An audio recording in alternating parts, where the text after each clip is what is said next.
Hello and welcome to the Tetracast. This is RPG Site's weekly podcast where we get the site staff together to talk about our favorite genre of video games. It is incredibly hot out for most of us.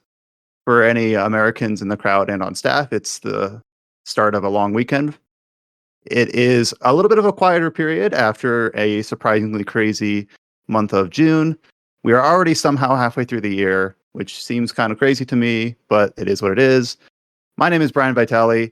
Let me go through who we have here with us today. We have Josh Torres. My third eye has awakened. We have Adam Vitale. Hey, guys. James Galizio. Hey. Chow Min Woo. What's up? And joining us on the Tetracast for the first time, we've got a newer contributor to the site, Paige Detlefson. It's 4:30 a.m. Let's go. Yeah, so the context there is that Paige is a contributor from Australia. Yeah. So we've always kind of felt bad about having George, who's not here today, he's under the weather, come in late from the evening from the other side of the Atlantic. And now Paige is going the other direction from the other side of the Pacific for those of us in North America anyway. So thank you for being unreasonable in terms of your hours that you keep. And 4 a.m., might as well just stay up another couple. You're already awake. You're not going to bed anytime soon. Well, my man works night shift, so it works out. All right. How is it down there right now? Cold. Is it Cold? hot? Cold? All right. Winter. Is it winter over there? Is that how the globe works? Is that how, oh my gosh! Really? Hemisphere. Oh, Do you know what a hemisphere is? Well, what? I knew. I'm ashamed to say that I understood this only because I used to play Overwatch, and there was a joke skin for Junkrat for the holiday where it was just him in like summer getup. That's actually really clever. Is this how geography works? Yeah. Oh, This is new territory for us and for Josh, so forgive him. Look, I have only known the heat for the longest time since I live in SoCal, and it's We either don't have seasons. Yeah, we we don't only have have like summer and kind of fall. I can't remember the last time I've seen winter here, so you have to forgive me. I have trouble visualizing these things. They I even live in the added Americans. Go ahead. they added Southern Hemisphere the new Animal Crossing. Like you go, how do you not know now? I don't play Animal Crossing anymore, so I can't even learn from Animal Crossing these days. Damn it. I mean, I live in the American Southwest, so our two seasons are like summer and wind. That's it. In Western Canada, and I got massive heat. Oh wave yeah, now. yeah. It's been like breaking records every day. Anyways, enough about the weather. Talk about the weather some other time. We're kind of back to like after the last couple podcasts, where obviously we had this big, weird pseudo E3 week, followed by a bunch of fallout from that week. A lot of different independent but aligned events going on, with a lot coming out of every single one of those. Now we're back to kind of like a little bit of a sense of normalcy. Like July does have a lot of RPGs on the docket. We tweeted out kind of like the schedule of all of our coverage, the games that are in our purview. And it is quite a busy week, especially for certain contributors named James who have a lot going on. But it's a bit more of a normal cadence for us from this point forward, at least until the holiday season. For anyone that's new, I'll kind of just go ahead and give a little bit of an overview. We kind of run this podcast in two kind of discrete halves. What we will start with is we'll just kind of go through games we've been playing. Usually this tends to go obviously for like newer releases. It does tend to go for RPGs. But anything's on the table. Like we'll just go through what we've been playing without any sort of discrimination on what's allowed and what's not. And I guess since we have Paige here with us, we will just go ahead and start with her. We did talk about a few of the games that she had covered for the site ahead of time. She did the Miitopia on Switch review for us, and also the Disgaea 6 review for us just last week. So it's to put you on the spot, Paige. You're free to talk about any game in the last week, or since it's your first time here, it could be like longer than that. You're free to talk about whatever you wish. So take it away. Well, like you said, I should probably talk about Disgaea 6, but then I've also reviewed it, so I don't know much more there is to say about it. unless there was Well, like we kind any of other. go through, and even if someone's written a review, they can kind of Yeah. elaborate on points that don't always come through in the text, or you just kind of make the assumption that not everyone listening, like including us, have read the review top to bottom. You can just, it's okay if you kind of retread like the same ground. So just like, what did you think of the game in general, or have you played the other games in the series, or is it a step I've up, step played down? 5, and a tiny bit of 1, but that's basically it. But yeah, just going even just from 5 to 6, like the amount of things they changed was like a lot. I had to like open up 5 to be like, oh, what have they, what have they done? Yeah, set the stage for us. So people like who either are not like familiar with Disgaea or like are coming from Disgaea 5, like basically Disgaea, like to anyone who knows RPGs, it's a big long running SRPG series by Nippon Ichi Software. And to a lot of fans, like Disgaea 5 is kind of like the peak of that because it has so many insane things. Like a lot of people know it for like the big numbers that it has, and then a lot of people know it for like item world or character world. So tell us a little bit about like going to this. What were your expectations for it, and how did it shape up? Well, I did play the demo for it first before it released, and then that actually made me rather confused because that's when I first came across all these different changes, like the accidentally activating the auto battle for one thing. Yeah, my initial impressions were that I thought it wasn't very smart, but then when I actually played it, like I tried to see like how many of the campaign levels it could do on its own, and it's had some ones with particular maps, like with teleport pads, or it just got stuck on a loop because it didn't know where to go. Okay. Um, And auto or battle's like new to one, the series, right? Like this is the first Disgaea that has auto battle. yes, other Okay. than like the phone game, but we don't. Oh right, I forgot. That Yeah, doesn't that's play like the other games, so like yeah. the, We don't talk about those here. No, yeah, what we're referring to the Disgaea RPG mobile game. It's a turn-based RPG instead of a strategy RPG. So that, of course, being a gacha game, has like yeah. an auto battle quality of life features. I think one of the like when when Nippon Ichi was selling this game or marketing this game, and in regards to the auto battle, there's this whole system, kind of like the Gambit system FF12, where you can like program things. Can you talk a little bit about that? Yeah, so it's basically under yeah. Unlock it through like the Dark Assembly. You got to vote for it, like do the voting bribing process, and then you can like unlock more features of it.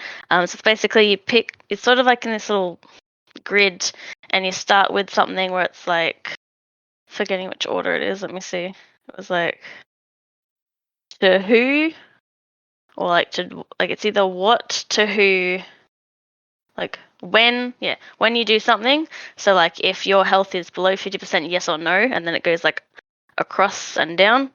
And then if it is, then you go target this enemy and then pick the attack you're doing. And basically you start chaining those trains of thoughts down. So it's sort of just going with like programming, you got the yes or no conditions where this happens, and if this doesn't happen, then look for this, and if nearest ally is low on health, heal them, things like that. So you can So it get sounds really a lot fancy. like the Gambit system. Yeah, I haven't played that game, but I did see when I Oh, actually did a demo impressions video before I did the review. People did compare it to that. Yeah, it's really cool how much you can program it. I did see that it was a lot of the different stuff you could do seemed geared towards using it in the item world, because a lot of them had to do with like some of the options specifically for taking care of targeting innocents and stuff like that. So it's basically just a lot of like if-then statements and then with Yeah, conditions on top of it's it. just like little chains, and you've got like how much space you can to fit the chain in. So that's how you got to connect it. So like, so you can put stops or wait, and then so everything's got to be connected after like if Is this there any happens. way? Yes. Is there any way to like set like presets so like for Oh yeah, there are these go there for are it? templates. So there's like the Okay. basic one. Like there's ones that aren't templates, which is the basic focus on attack or heal when low. But there's also templates you can use, and then you can mess around and edit with the templates as well. So that helps you understand how it works better.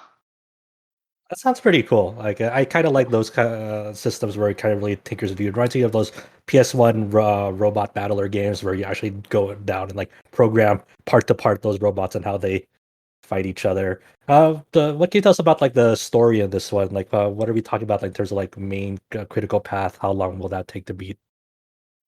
It depends how much you use the auto battle, I guess. I everything think goes back to auto battle. yeah, but Because the game is sort of partly built like because the way the levels go, it expects you to use at least a little bit because of the super reincarnation that it tries to encourage you to use that system. What's the super reincarnation system for people who don't know? I was gonna So say that basic- sounds pretty neat. So in the story, it's that Zed, your main character, has the wish to defeat the god of destruction, and so he will keep every time he fails and dies, he'll reincarnate and be put on to the best possible path to fulfilling his wish until it happens. So you'll go to The different reason he can worlds. do that is because he's a zombie, right? His name is Zed, and he's a zombie. I No, think. it's a Uh-huh. spell. It's a special spell. Okay. Then the story is one thing, but in the game, it's just like a new version of the reincarnation thing. But this time, it gives you a new resource, and then you can, when you reincarnate, you go back to level 1, but you can put points into stats and just permanent attack buffs and things like that. So you have a reason to actually want to do it. Is there an upper limit to this, or are you capped after a certain amount, or can you just do it indefinitely? I think you can. I think you need a tiny bit of mana to do it. So you wouldn't you keep doing it wouldn't make much sense because you've got that levels of how much money you've got on you. You can have better boost. They'd probably want to do that when you have some of the higher amount. But yeah, I think the minimum is you only need a tiny amount, so you could kind of keep doing it, but you'd be better off grinding or just auto battling a little bit and then coming back and still reincarnating. In terms of features, because this is the first Disgaea where NieR had to. This was basically the shift to 3D models finally for the Disgaea series. Since Disgaea 5 was still 2D. Did that affect your enjoyment of the game now that it made the shift to 3D? I thought that on the battlefield they looked fine, and some of the special moves, because a lot of people is seeing the super moves. I think most of them looked pretty good, but I did see that they didn't really come onto the actual map itself. They were just sort of it did a bit previously, but you also sometimes see the attack a tiny bit on the map. Whereas this, it completely just cuts away. Even if they're doing a healing spell, it cuts off to another scene. Oh, it's just like a video file that plays basically. Yeah, basically. But it does at least count your alt colors and that. It doesn't do it in the cutscenes though. But yeah, in the cutscenes, it looks really bad because they're still doing it. It's they've got the visual novel style portraits as well sometimes, but they're still, the cutscenes are sort of styled as if it should have just been that, because they'll just turn around and do a really stiff pose, or one of them will be doing that sort of anime comedic knocked over kind of effect, and they're just stuck like that while people are talking for 3 lines, and it just looks really awkward. Oh, okay. And it would be better if they just kept it just the 2D, because it's clearly still sort of staged like it is. Yeah, it does feel pretty clunky when you try to do that visual novel portrait format, but the actual models are in a very clunky 3D. And yeah, their mouths don't move or anything like that, and it's no facial change, and they just turn around and pose and stuff. It's just It's like in a Fire Emblem game or a Persona game where if there's portraits in front of the scene might be in the background but darkened, where you can't really, you're not meant to pay attention to what the models are doing. It's just supposed to be a really a basic interpretation of what the they do framing have of the the scene portraits is. up a little bit, but then yeah, there's times where it's just the models and the text, and it's they should have just had the pictures instead, because they look nice. So one weird thing is that this game released in Japan also on PS4, but everything on its global release has been on Switch. Does it run okay in battle with the bigger attacks, or does it buckle down? How does it turn out in performance wise? I mean, playing it myself, I just had to skip on for most things, but me and other people I've noticed, yeah, performance isn't very great. There is inbuilt options, so you have graphics, balance, and performance. But if you play the game in performance mode, then everything looks very jaggy and someone smeared Vaseline over your screen or something. Yeah, I've seen screenshots and it's crazy. Yeah, especially in handheld, it's you can't even you need glasses or something to see. I wonder if the resolution for Disgaea 6 in performance mode in handheld mode is lower than just Disgaea 3 and 4 on Vita, because I have a feeling it might be. I don't know. Okay. Let's say performance mode looks really. Does graphics mode at least look okay? Yeah, But like, graphics mode is looks it good like really enough. choppy though? So, yeah, some people found like it's kind of like. But I'm not sure if it's like the frame rate or like just the cursor, and that seems really clunky. Weird. So I just Yeah. stuck with like the D-pad to move around the map because otherwise it was really annoying. So yeah, so I saw like someone else's review where they're like, "Oh, just play it in performance mode because otherwise it runs so bad." Whereas I'm like, play it in graphics mode, otherwise you're gonna hurt your eyes. Yeah, But, pick your poison. Like, Yeah. It does feel frustrating that we know that there is a version of this game out there that runs at a decent resolution that won't hurt your eyes and runs at a decent frame rate, but for whatever reason, they had a marketing deal with Nintendo, it's like, well, all right, who cares about this PS4 version? I don't know if So, Adam has any like insight here, but like we never really were given or could even like speculate on a reason. It was just announced for localization on Switch only, and that's how it always was, without any real details. I mean, we can only speculate that maybe Nintendo funded some localization or like or something. We don't know. yeah. And like I think like Disgaea 5 when it was ported to Switch sold better, so maybe it was literally just making the PS4 Didn't version isn't worth Disgaea it, but 5 on Switch come out like at almost shortly after yeah, launch much later, right? of the Switch itself. Yeah, it came out like It was like an 2 early Switch weeks. title. Yeah, it came out like 2 weeks after the Switch came out in Japan, and then like it came out in like I want to say May in the West. Yeah, so that would help So too because there wasn't many games on almost the a Switch. Switch like launch window title. Yeah. I wonder if there's any like hope. Like, I wonder if this is just a time exclusive, and then down the road, maybe 6 months to a year, we'll see it on other platforms. Because I'd like to try this game. Like, I like the what I'm hearing about, like the programming, the auto battle stuff, because that's just how my brain works. But I'm sure it'll I come to PC eventually. yeah, I don't want to make these compromises for it and whatnot. Did you feel like, because I know since they had to spend a decent chunk of their budget for this game on the new 3D graphical engine and models and whatnot, so obviously they probably had to strip out some features from 5 to 6. Did you ever feel like, oh, this game feels too bare bones compared to what I played of 5? To like A little bit, yeah, because they like some of the streamlining was sort of good depending like who you ask. Like getting rid of, like replacing Chowbot with doing the juices, it's a lot like faster and easier. But then they changed how the monster classes work, and then they cut out a ton of the monster and a few of the other generic classes. Some people say like some of the generic classes were the gender variant, so it just sort of that's more personal preference. But there was still, even though they added a few classes, there was still like a decent chunk missing. And then, like I said in my review, normally when a series moves to 3D, it's so that it saves them money. So I don't see why they've cut out like team attack animations, why they've cut out like a bunch of classes and other things when they did the switch. Like it seems like they switched to 3D and they've lost more. Whenever you have an iterative like series, like I'm not saying you have to always carry over everything from the previous and continuously build, because that's like untenable at a time. But when you say like team attacks are a key part of the game and they don't have those, like you can go too far. They do have team attacks, like they come up with little portrait slide-ins, but like there's no special animations for them. Oh, they just feel like really budget. Okay.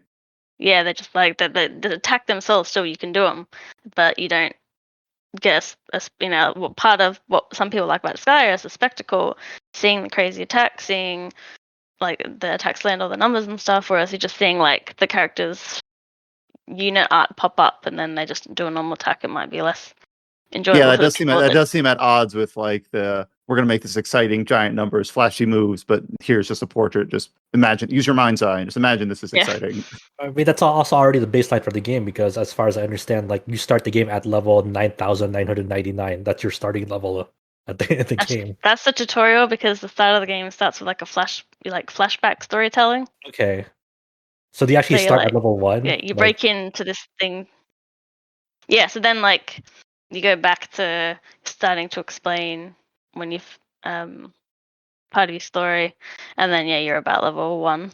Okay, all right. When I saw that, I'm like, the numbers in this game seem really inflated. Yeah. Like the Do you think like it's too much now? Like they're leaning too much into the joke that's like it just feels pointless with all these numbers now? just a little bit because they upped the level cap so much in this game. That's why I think it's pretty inflated with like everyone's like starting stats. And then it might be hard for especially new players to sort of understand the levels when they're starting going up in the thousands so early on.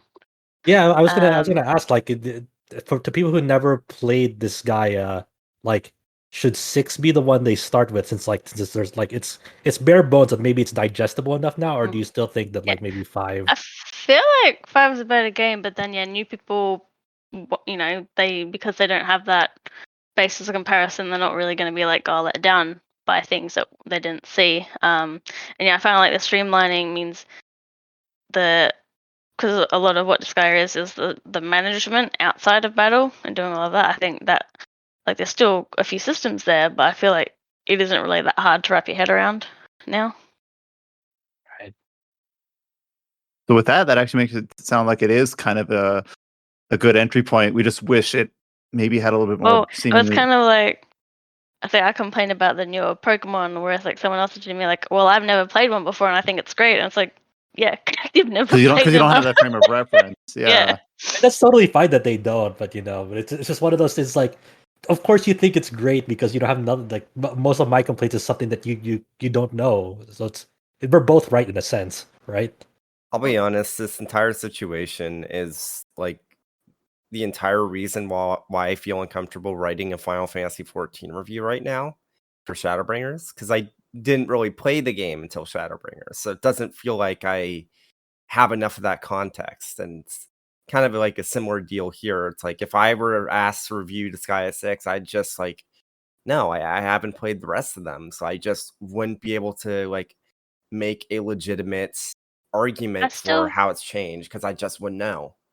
I think it's important that you have people that might have never played a game this serious to like have a reviewer that do their opinions, so then you can compare it to people that actually have played other games in this series, so you can sort of see like what other things they pick up on, or what one's more relevant to you. Because if you're a new person, you probably don't care about what's changed. Like sometimes you listen to someone's impressions of, say, like a sequel, and they're talking about stuff that you already know because it's from the previous. Because that person doesn't know about it. A similar example on my personal experience is reviewing the Final Fantasy VII Remake, and I had played the original Final Fantasy VII like the month before, like in preparation, so I had like a fresh mind there. So I really went in on like, I really feel like they did wall market justice, or I feel like the stuff that they added in the late game with regarding Leslie and some other characters didn't land that well, or whatever. But other people who don't have that frame of reference, they're not looking at it as like, how does this compare to what was before? They're looking at it more purely, more holistically. Or even if you're just doing like an entry in a series, assuming the series is not like Kaseki where you're expected to have played all of them, but like if you're playing a game and you're comparing it to past releases, it seems like it's common practice. You don't want to just state blankly, this is a review for people that are new or for people that are veterans, but you kind of have to tip your hat a little bit to say position. Like, yeah, where it's like, I am new to this series or this franchise, and I am giving a perspective that would be most suited for a newcomer or most suited for a veteran. Actually, in your example of Final Fantasy VII Remake, we actually did end up having George kind of write his own. We didn't call it the review; it wasn't the scored review, but he wrote like, "Here's how I feel about the game from a newcomer's perspective. I've never played the original Final Fantasy VII," because we understood that there are going to be people like him in that position, just wanting to play the game, and they're coming in fresh. So it's a worthwhile viewpoint. I had one game that from a series that I scored pretty highly, and then I've gone back and played other games. And I'm like, oh no, these ones are better. Yeah. Darn, I haven't given myself much room to over here. Oh, yeah. Really good series. What series was it? Shantae. Oh, okay. Because I really liked the newest one, and then I played some older ones. Now I'm like, oh, oops, like you go back and play Pirate's Curse, and it's like, oh no. Yeah, I haven't finished that one, but I was like, oh, I really like some of the stuff in that. Do you have any other like closing thoughts on Disgaea? It's been really cool to have you on because we've talked about Disgaea a few times leading up to its release and after, but never with any like actual perspective. It's always been just like by proxy, like this is what our review said. This is what it seems to look like, but we hadn't obviously gone hands on. Yeah, it just depends on the perspective, because like I saw someone else's review where they scored it higher, but then they said I didn't have any fun playing this game, and I'm like, what? Well, like, yeah, I enjoyed this game. It was just things that it felt like it should have had, and then Order Battle had an interesting system, but then it also seemed like they should have at least waited till you'd beaten some more levels before giving it to you. Are you saying that the review score at the end doesn't really give a very good picture of an opinion? It does if you read the rest of the review. Oh, and there then you I guess go. Read reviews. Yeah. First biography, now reading. I don't know. I'm out. I know I saw something on Twitter where it was like they're like, I feel like the person they're talking about like they changed to 3D. I'm like, oh, I feel like this reviewer just gave their judgment early, and I didn't say anything. But I'm like, I feel like this person didn't actually read the review and just looked at the little pictures. I only read the captions. Yeah. I only read the Instagram card that Yeah. like summarizes it into like 100 characters. Yeah. Yeah, but no, thanks for being on. Thanks for sharing your opinion. We do obviously have the written review up on the site from last week. So go ahead and give that a rundown. I'm looking at what other people have played this week, and some of it's under embargo. Some of it is mysterious. So like, who do I jump over to here? We can give Josh another chance to talk about Guilty Gear. I mean, this is a Guilty Gear podcast now. Look, I couldn't really talk about it that much last week because we had a lot of news and a lot of games to get to. So I'm like, okay, well, I won't really talk about it that much. I mean, Chow and I have played a good bunch of it. We put hours and hours into it. But like I mentioned earlier, my third eye has awakened because I went through the process of watching all the fantastic Guilty Gear story lore recap videos that the YouTuber Wooly Versus did. It's like a 7-part series that like is like 4 hours overall of all the past games before Strive. And then I went into I played through the Exerd Sign, Exerd Revelator stories, but like I needed like those were the most dense that I kind of have foggy memory of.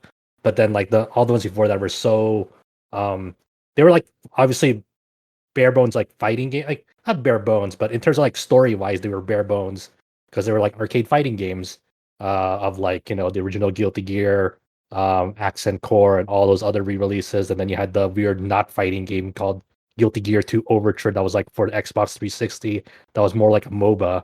And then but all that had like critical information, story information going to Exerd and whatnot. So Guilty Gear is an insane story, but I went into Strive. Yep.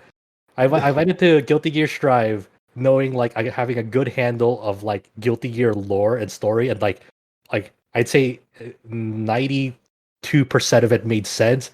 I was like, oh my god, everything makes sense. As I was going into it, I was like, wow, that's pretty hard to imagine. I know who the original is. I know what the universal will is. I know what Eno did at the opening cutscene when she went to Ariel's prison hold. I was like, whoa! And then like the ending the ending they gave to Soul Bad Guy at the end of Strive. I'm like, I really wonder what they're gonna do for the next Guilty Gear. If it's gonna be like this, no spoilers, but I'm just like the state of things in Strive. It's just like where they leave it off. It makes me really interested, and they have like this more story mode content like at part of their DLC roadmap. So like there's this when they unveiled their roadmap, it's like, okay, in these like first 2 months we'll have a new character, and then down there we'll have 3 new characters or 3 characters, and then another story and whatnot. And people are like, I want the characters, and like now I'm just like, I want the story, being that idiot who wants to get DLC for more story. But Guilty Gear Strive story mode was like, it was pretty cool because unlike Exerd Sign and Exerd Revelator, the entries that came before Strive, like the interactions are actual cutscenes. There's no visual novel dialogue. I kind of briefly mentioned it last podcast, but it's like it feels like a full-on action Hollywood movie. Like I really wonder whoever did like the cutscene direction or the writing or whatever. I wonder what were the last 5 movies they watched. I wonder if 3 of those 5 movies was like a Die Hard, Independence Day, Fast and the Furious, too. and the Fast and the Furious. Yeah, the whole series. Yeah, and the Dark Knight. It feels like elements of like just big blockbuster like action Hollywood moments was like in that story mode. Like there was even a sequence where like Soul Bad Guy was like it was basically a Metal Gear Solid like story for a big chunk of it. I was like, I'm like, what the fuck is happening? I mean, I understand, but why did they do it like this? And it's kind of rad. They did it like this. So how long did it take you? That story mode was like about 4 to 5 hours, I want to say. So that seems pretty good for fighting game. Yeah. I'm talking out of my ass. I have no idea if that's good, but like, well, I would expect it to be much longer. I don't know. I think the longest story mode I probably played, it's probably was it BlazBlue? Well, that's because the BlazBlue storylines are literally visual novels. I know, and Continent Shift also had like multiple endings for some of the characters, so you'll be like, "Oh yeah, I got to replay this character again and again to get to all the 100% completion route." Right? Remember, Chow, before Chrono Phantasma, where you had to literally like find the true end flags in each of the characters' routes in order to unlock the story that actually made sense? Yeah, I like got some bad ends in like some of the routes because you didn't know what the hell you were doing wrong. I'm playing Tsubaki's route and I keep getting her bad end because I kept using her super, and apparently that's part of the lore. If you keep using her super, that's gonna screw her up. Yeah, the Calamity Triggers like story mode was crazy. Like for its time, it's like it's funny because Guilty Gear did a similar thing, not to like that scope, but they did a similar thing with Accent Core story mode, where like the arcade mode in Guilty Gear Accent Core was basically all the alternate timelines that Eno like phased into to observe that timeline, and that's how you get like those events because those were part of like the timelines that Eno jumped to. So, we sound like crazy people. I understand that. But we assure you it's not us being crazy, it's Arxis. It's our Lord and God and Savior, Daisuke Ishiwatari and Mori for the BlazBlue side. I also like the idea of like the different timelines. That's how they use like dead characters in fighting games. They don't want to be like, oh yeah, this character's dead in the story, so we can't use them in fighting game anymore. So it's an excuse to bring them back to be playable or something. Yeah. Doesn't Mortal Kombat just make them zombies now? Whatever. Yeah, Mortal Kombat 11 story was like like even weirder, right? Because you had like the core cast of Mortal Kombat like go shift into like I think it was either an earlier timeline or another timeline where they like met like earlier iterations of themselves, like Johnny Cage, like his current iteration is like a kind of more mellow compared to his younger Hollywood actor self and how they would interact. I don't know. Fighting game stories are fucking weird, but I'm completely out of my element here. But I'm like, remember the Subspace Emissary? Remember when Nintendo like pumped insane amount of money into like these CG cutscenes and like a story mode that no one liked or very few people liked, and no one talks about it. You liked it? Oh, never mind. I'm sorry, but the Subspace Emissary was the good part of Brawl. Yeah. Oh, I thought. Okay, never mind. It's true. Yeah, I told you I was out of my element. I just remember like you're talking about like fighting game stories, whether or not you consider Melee or Smash Bros. A fighting game, whatever. But I was just like, man, that was a lot of like at the time, really, actually probably still now, really decent looking cutscenes. Like I don't know who they like farmed those out to, like whatever outsourcing they did to do those.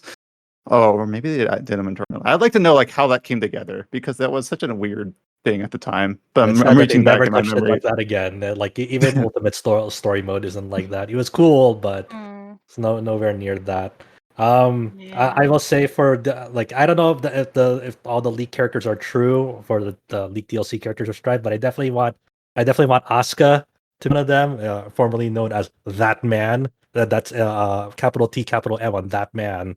So I want him to be a DLC character because he'll probably use his tome as a weapon. I want Gold Lewis Dickinson to be a DLC character. He's one of the new characters that only shows up in story mode for that game so far. He is a really big, huge American that has like sunglasses, but only has one frame on those sunglasses with like a lipstick kiss on that lens. And he literally attacks with a chain coffin, kind of like Gungrave style. But that coffin it contains an Area 51 alien in it. and that's It what is you attack. absolutely imperative that if he gets in the game, one of his supers has to be the alien coming to life and just like dealing damage. Yeah, I absolutely. was talking to so a VTuber I really like was talking like she really wants that character to be playable, and I was talking like, oh, maybe he'd be like have the confidence of like a puppet type character or something. She's like, oh no, I don't want that. I'm wondering. I don't want Carl.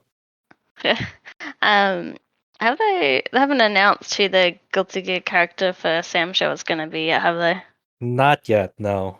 The speculation says Biken, but it's like, are they going to just do that because that's the best fit, or they're going to pick one that's in Strife? They would also want Biken just because everyone likes Biken. Yeah, I would hope it's Biken because that's just a natural fit. But also, I wish Samurai Showdown had rollback netcode too, because that's actually a really fun game that just has really bad netcode. But yeah, that's go for it. I live in Australia. Everything's bad netcode. Although Strive's actually pretty good. So. Yeah, Strive can actually Strive actually has pretty good netcode. It's like I'm not playing on a fax machine. It's like, oh. As long as you land up, you're good to go. You know. This doesn't land quite as strong without George here. Yeah. As long as you land up, George. Or George, even when he's not on the podcast. But yeah, that's my Guilty Gear a minute. I've been, I haven't been able to actually play that much because I was watching story mode the past few days on it, which is weird. But I've been watching, some tournaments here and there coming back, and the level of play is only getting higher and higher. I'm just like I've been like the first time I faced Chow, like he barely knew how to play the game, and I faced him again a few days ago. He got a lot better. I had to make severe adjustments to my gameplay against Chow on his Mei, because Mei's kid. I hate that character, but I'm getting enough enjoyment. I'm getting enough enjoyment just from the periphery, just enjoying the Mei memes. My favorite game so is all fair was, game as long as you get victory. My favorite so far is like that Crow meme from like the Dark Souls where it's like get better material, and now it was like Mei going like Totsugeki, like boo, get better material, and then looking at the cards and it's all just dolphins. Yeah. If you know, you know. Sorry if you don't know. Sorry if that was a bit. Bunk with Anko. Yeah. Other than Guilty Gear, I've been dipping a little bit more. Spent a few more hours, about maybe 6 to 7 hours into Legend of Mana now. With the remaster. The performance of PC has. I don't know if it's gotten better or I've gotten used to it, but battles are okay-ish now. As the more I get into it, it's hard to describe where I am in the game because of how that game is structured. I guess the most recent event I did in it was part of the Jumi arc, which is basically how the game is structured is you pick a landmass to put your home in, and then you make new land masses throughout the map, the region that you select at the very beginning of the game with artifacts that you receive when you do events or side quests in the game, and then that's how you kind of just organically or with a guide encounter new storylines that you see throughout, and you might get an awarded enough artifact, and then you kind of just see these short stories, and some of these short stories link up in Legend of Mana, and they're quote unquote the arcs of the game, the main storylines essentially. And the most recent one I did was I went through this big crystal tower. I forgot the name of the character that I was with, but there's this woman who's trying to confront her past. Pearl, yes, thank you. And then it's still a pretty good game, it's still the Legend of Mana that I remember. And it's just kind of neat seeing everything look very prettified with this AI upscale backgrounds. Every time I hear one of a new track in the game or a newly rearranged track in that game, I'm just like, wow, they really did this super well. When there's a farming aspect to the game that you can unlock, the BGM for that or the rearrange for that is really good. The blacksmithing forge BGM also really awesome. Those are the ones that really stick out to me. Kind of more the low key ones. More slowly paced ones are the ones that stick out in my mind. Though the boss encounter ones, rearranged theme is pretty good too. I think did you finish it, Adam? I think you did. Yeah, I did. So, for people who aren't like familiar with Mana, Legend of Mana has always been kind of an interesting title. You may not know this unless you live in Japan, but like the Mana series does have like a main line with numbers from their Japanese titles, like Seiken Densetsu 2 or Seiken Densetsu 3. Mana is actually not like a numbered title; it's a spin-off, and thus it is a bit different than the rest in terms of like its structure and its style. However, there's a little bit of division on how well received the game is, but people can pretty much, besides like the Trials of Mana remake last year, Legend of Mana was kind of widely believed to be the last, at least decent Mana game. There hasn't really been a good one since, besides the Trials of Mana remake. But regardless, its structure, its style, and its like music and its art are definitely its high points. The combat, oddly enough, is actually like the one part of the game I feel like this is just it's there.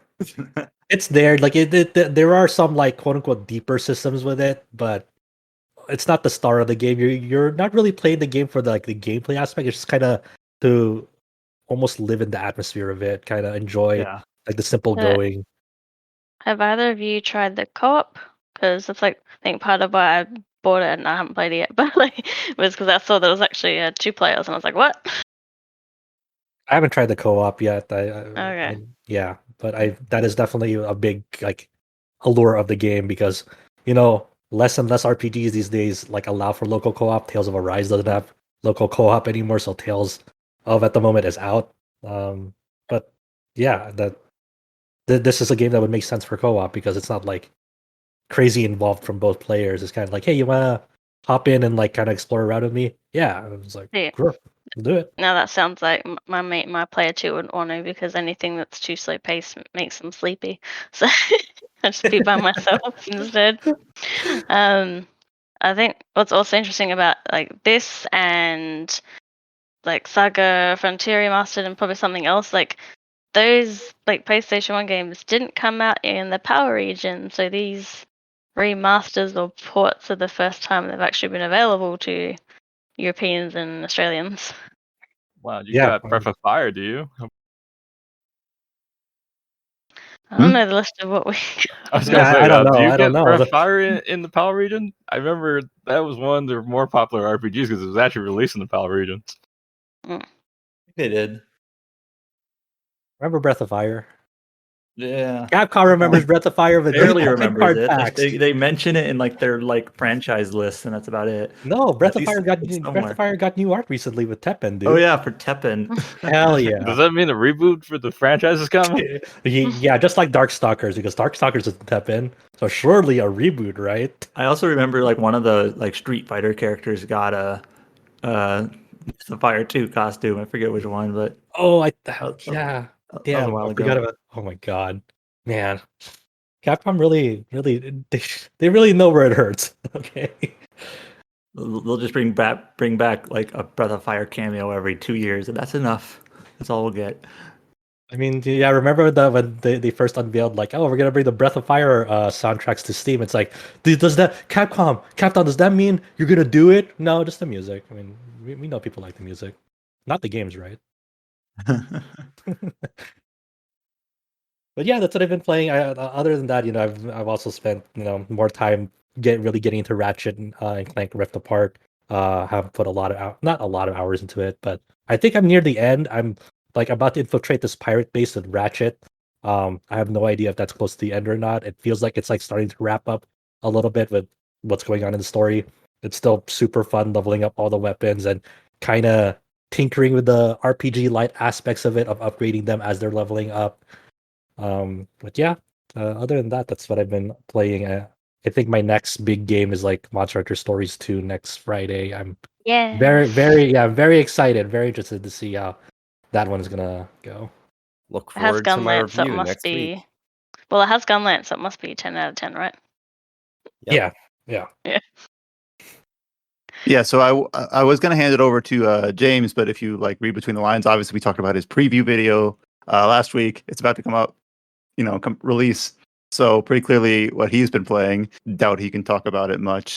So that leaves me. I suppose. Mhm. All right. All So good. I don't really have much.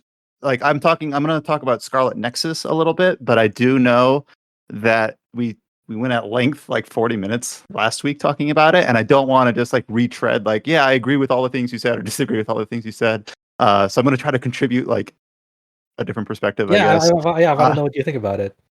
All right, so I kind of like this game. I really wasn't interested in, but after hearing you guys talk about it, after seeing some decent positive word of mouth, just even though it didn't like score stupendously, it seems like it feels like it's got like this endearing story behind it, or like there's a lot of people rooting for it. I get the feeling for it. It's a new IP. It's an interesting set of ideas. So I'm almost all the way through my first playthrough where I picked Kasane's story first. And I picked it first based on some of the discussion last week, where it kind of establishes kind of like the premise and the world building a little bit better, supposedly, than Yuito, which leaves the player in the dark for longer. My main two takeaways are this is a rare game that I feel like really gets stronger and like not only in terms of gameplay, but also in terms of story and characters. The more time you put into it, it really feels like it builds and builds and builds upon itself. I kind of cheekily wrote somewhere that it feels like the anti-Tales of game. If you don't know what that means, like I feel like Tales of games often have this problem. I think it's most especially prevalent in like Abyss and Vesperia, where they wrap up character arcs too quick, or they resolve conflicts too fast, or they kind of like run out of steam on some of their theming, where it ends up being like by the time you get to the end, all the interesting ideas have been exhausted and you're just kind of being strung along because you haven't reached the credits yet. And I feel like that's happened in a few different places. Where here, I feel like they allow the different. So there's basically 10 playable characters. You only play as 2 characters, but then a total group, the total cast of people who interact in combat are 10. And those are the people you have the Bond episodes with, or you have the story cutscenes with. And it smartly like keeps it paced deliberately enough where it's not like each episode, like this is the Hanabi focused part of the game, or this is the Arashi focused part of the game. Like it allows it to like string through the story where it carries forward, where nothing you're still learning things about individuals, about the premise, about the story, about the lore. Even I'm in like phase 11 of I think 12, where it doesn't feel like there's any part that's already been like we're done. That's a closed book. It's behind us. We're on to something different now. Like it actually feels like smartly constructed in terms of having past events remain relevant and past characterizations and character development remain relevant as it doesn't feel like the climax of the game. game. I get what you mean. Where some video games where like if you have like a cast of 7 characters or whatever, it's like each chapter in sequence is like each character's story, and it just kind of feels kind of like robotic and not right. Like natural. now you go to character X's hometown and you learn about their history, and by the end of that chapter, you fight a boss, and then that character is on the back burner for the rest of the game, and they're just kind of like hanging out because they're a party member in an RPG, and that's what they do. Yeah, like this game, Scarlet Nexus does not do that. The first thing that like pops into my mind whenever we get into like the similar type of discussions, like I always think about Yukiko in Persona 4, where she unfortunately like they wrap up her character arc very early in Persona 4, and then she's just kind of there for the rest of the game after that. And yeah, she basically just serves as a foil to Chie in terms of like personality, and that's kind of what she does the rest of the game.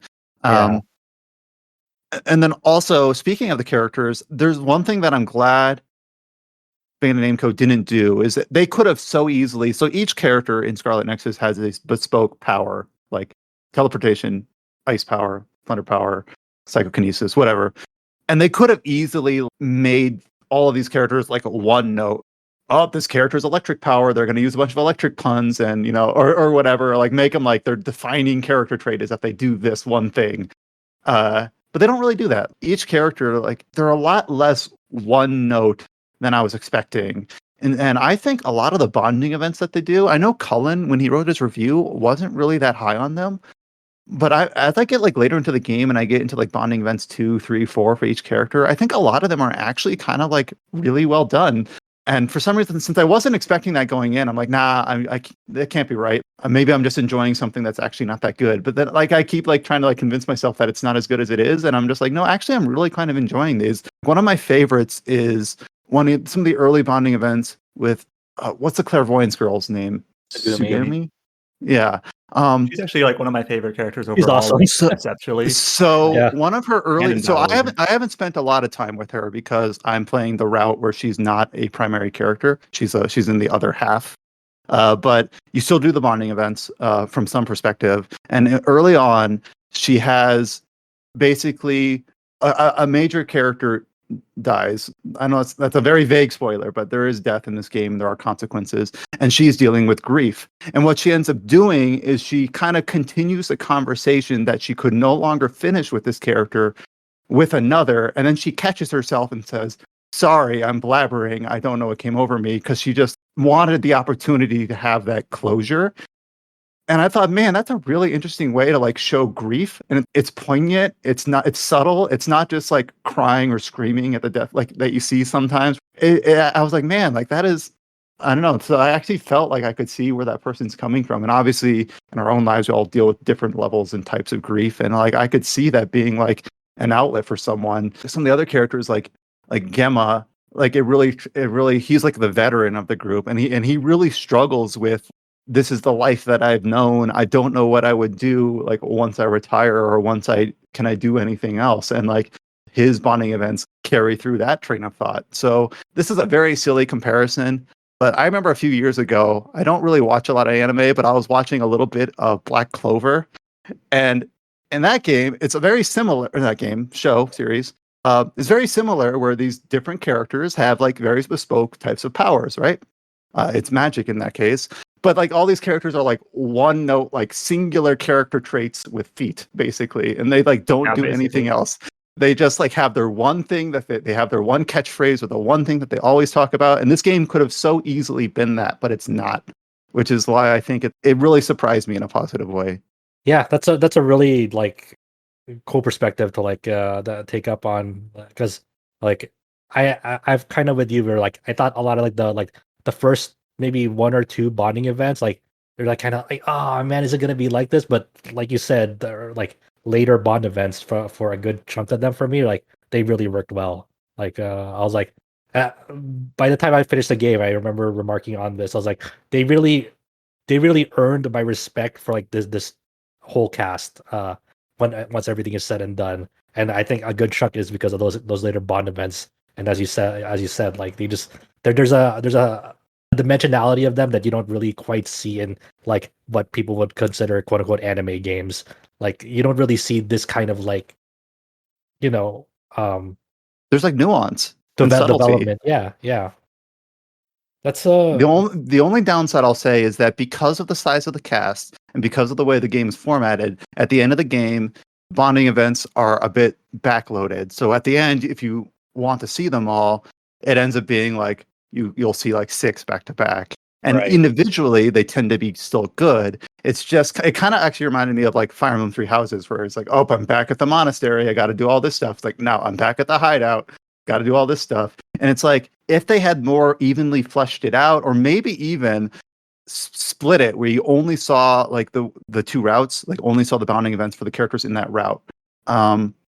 Maybe that wouldn't be so good because then you wouldn't get the different perspectives of the different protagonists. But just if there was some way they addressed it where it wasn't quite so backloaded. They just kind of dump like a lot at you all at once. So is it kind of like Atelier games where you like walk in from one cutscene to the next one, or? No, it's literally like you go to your hideout, and like when you're at the hideout, all the NPCs are just hanging out there doing different things. And you just like, oh, six of the people now have different bonding events. So you kind of just like go down on like a list, like, all right, time to do Segumi's. All right, that was pretty good. Time to do Gemma's. All right, time to do Yuito's or whatever. It's. I imagine it's one of those things. It must have been really hard to like discuss this behind the scenes, like for like in the like development meetings for this game. It's like they had like, you can see the ambition behind this game, but you can clearly see that like they had to compromise on like a lot of things around the edges that would have like made the game stick out even more if they were allowed that time or that money or whatnot. It's cool that it's still in there, and sure, it could have been done like better, but making games is hard, I imagine, especially this kind of game where like you have like so many bubbling ideas. You can feel it bursting at the seams, and it's like hopefully like this does well enough to like get a sequel. I'm really really hoping it does. I I don't want to be pessimistic about like it's been barely a week since it came out and whatnot, but right now it just when you see like the Famitsu physical sales numbers and like you see the overall lifetime peak of like the Steam players and whatnot who are playing it there, and then who knows how much it sold digitally across the platforms or and whatnot. It's just like everything, all those numbers are pointing to it's selling less than Code Vein. I'm like, to me, that's like a big bummer. It's like, to me, it's like this is so much of a better game than Code Vein. Fuck. I know I said I wouldn't go at length. I do also just want to touch very quickly on the gameplay.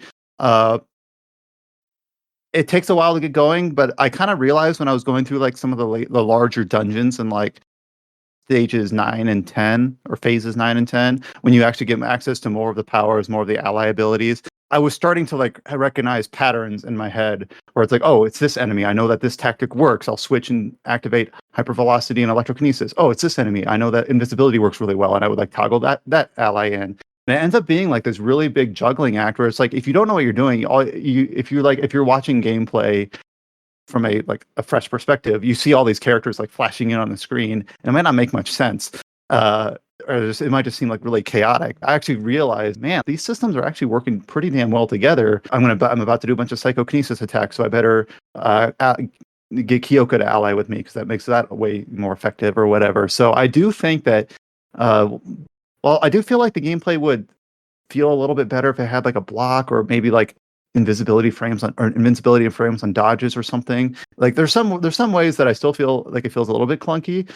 But by the end, like all the systems where you're invoking like the different powers and the different allies and the way that they can assist, it ends up feeling like really comprehensive at the end. And like it's not like a lock and key where it's you must do X to defeat this enemy. This enemy is only weak to electric. It's like no, there's just strategies that work. Like you can use this combination of powers or this combination of powers.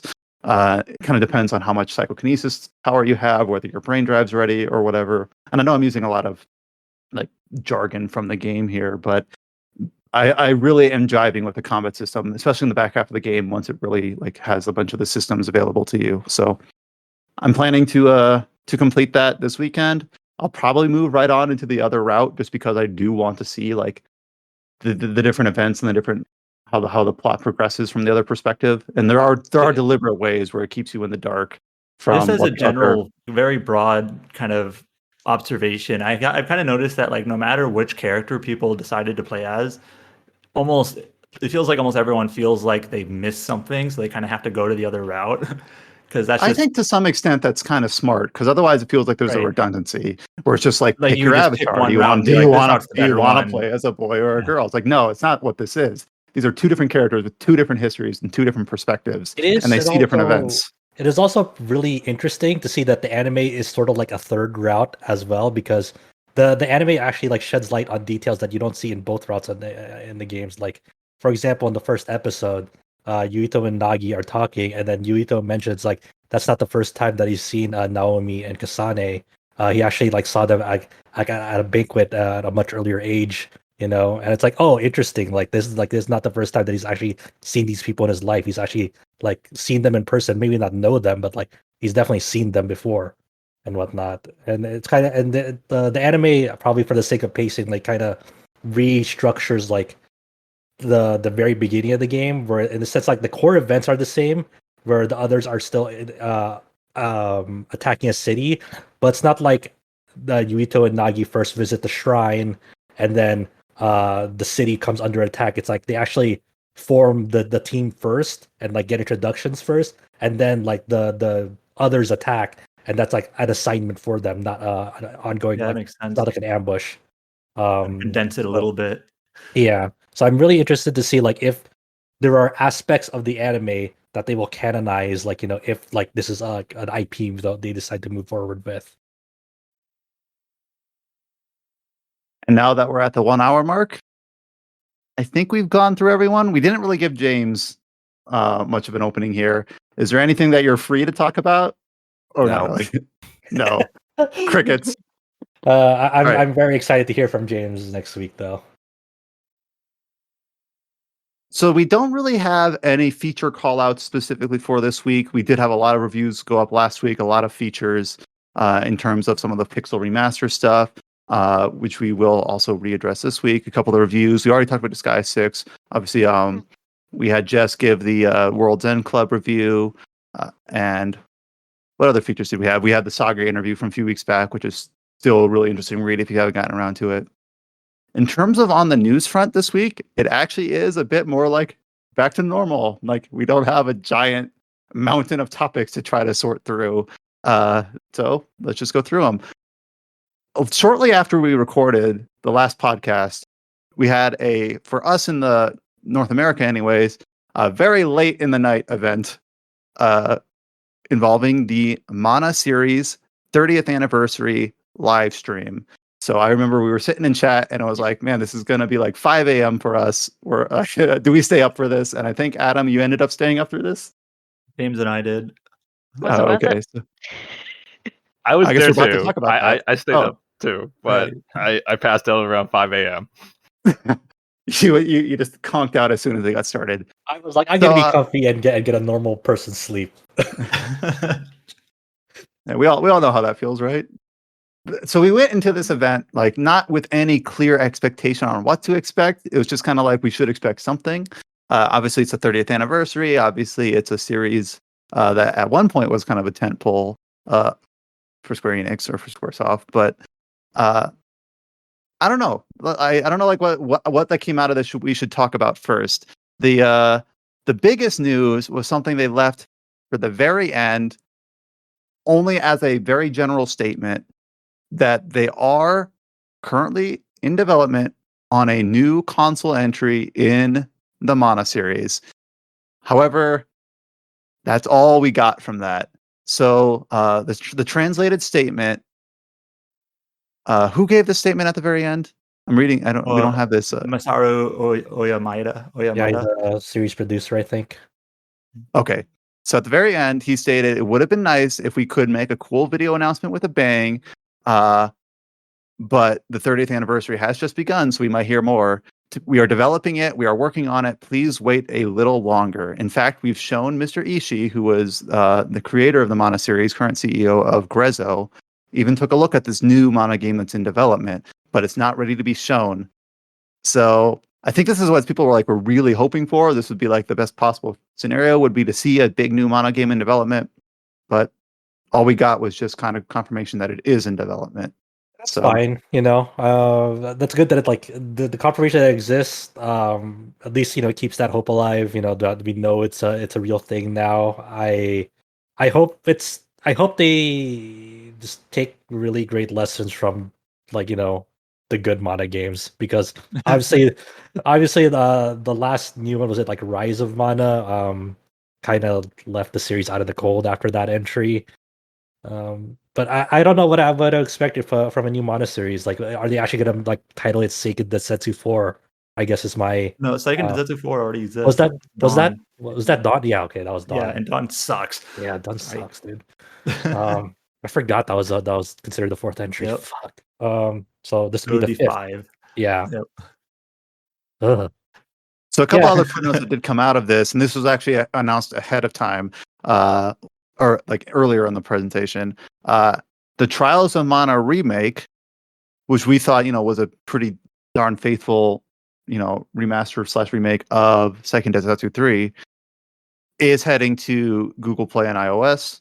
So it is getting a mobile version, which is kind of like, gee whiz, that's swell, I suppose. It's always nice to have that on more platforms. They did also announce a free-to-play mobile game called Echoes of Mana. So this is kind of everything you might expect from that sort of announcement, where it is, All-Stars Mana. Yeah, it's got characters from Adventures of Mana, Secrets of Mana, Trials of Mana, and Dawn of Mana. It will be coming to mobile 2022 worldwide.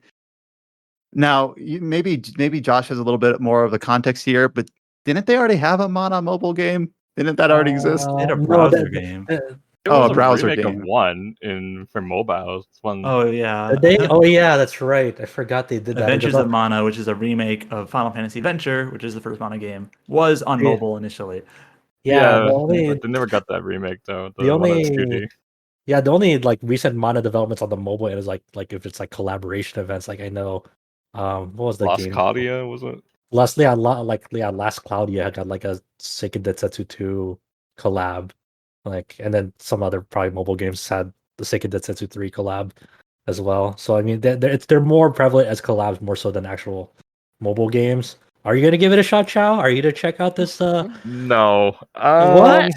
Whoa! What? Oh, you just shot that down I quick. have too many gacha games on my plate. I am trying to get the champion tier in Epic 7 in my real-time arena. And there's other things cost that you I a need to spare. go on. Or go on page. But don't you need to pull a 5-star shower? Oh, sorry, something fell off. Sorry.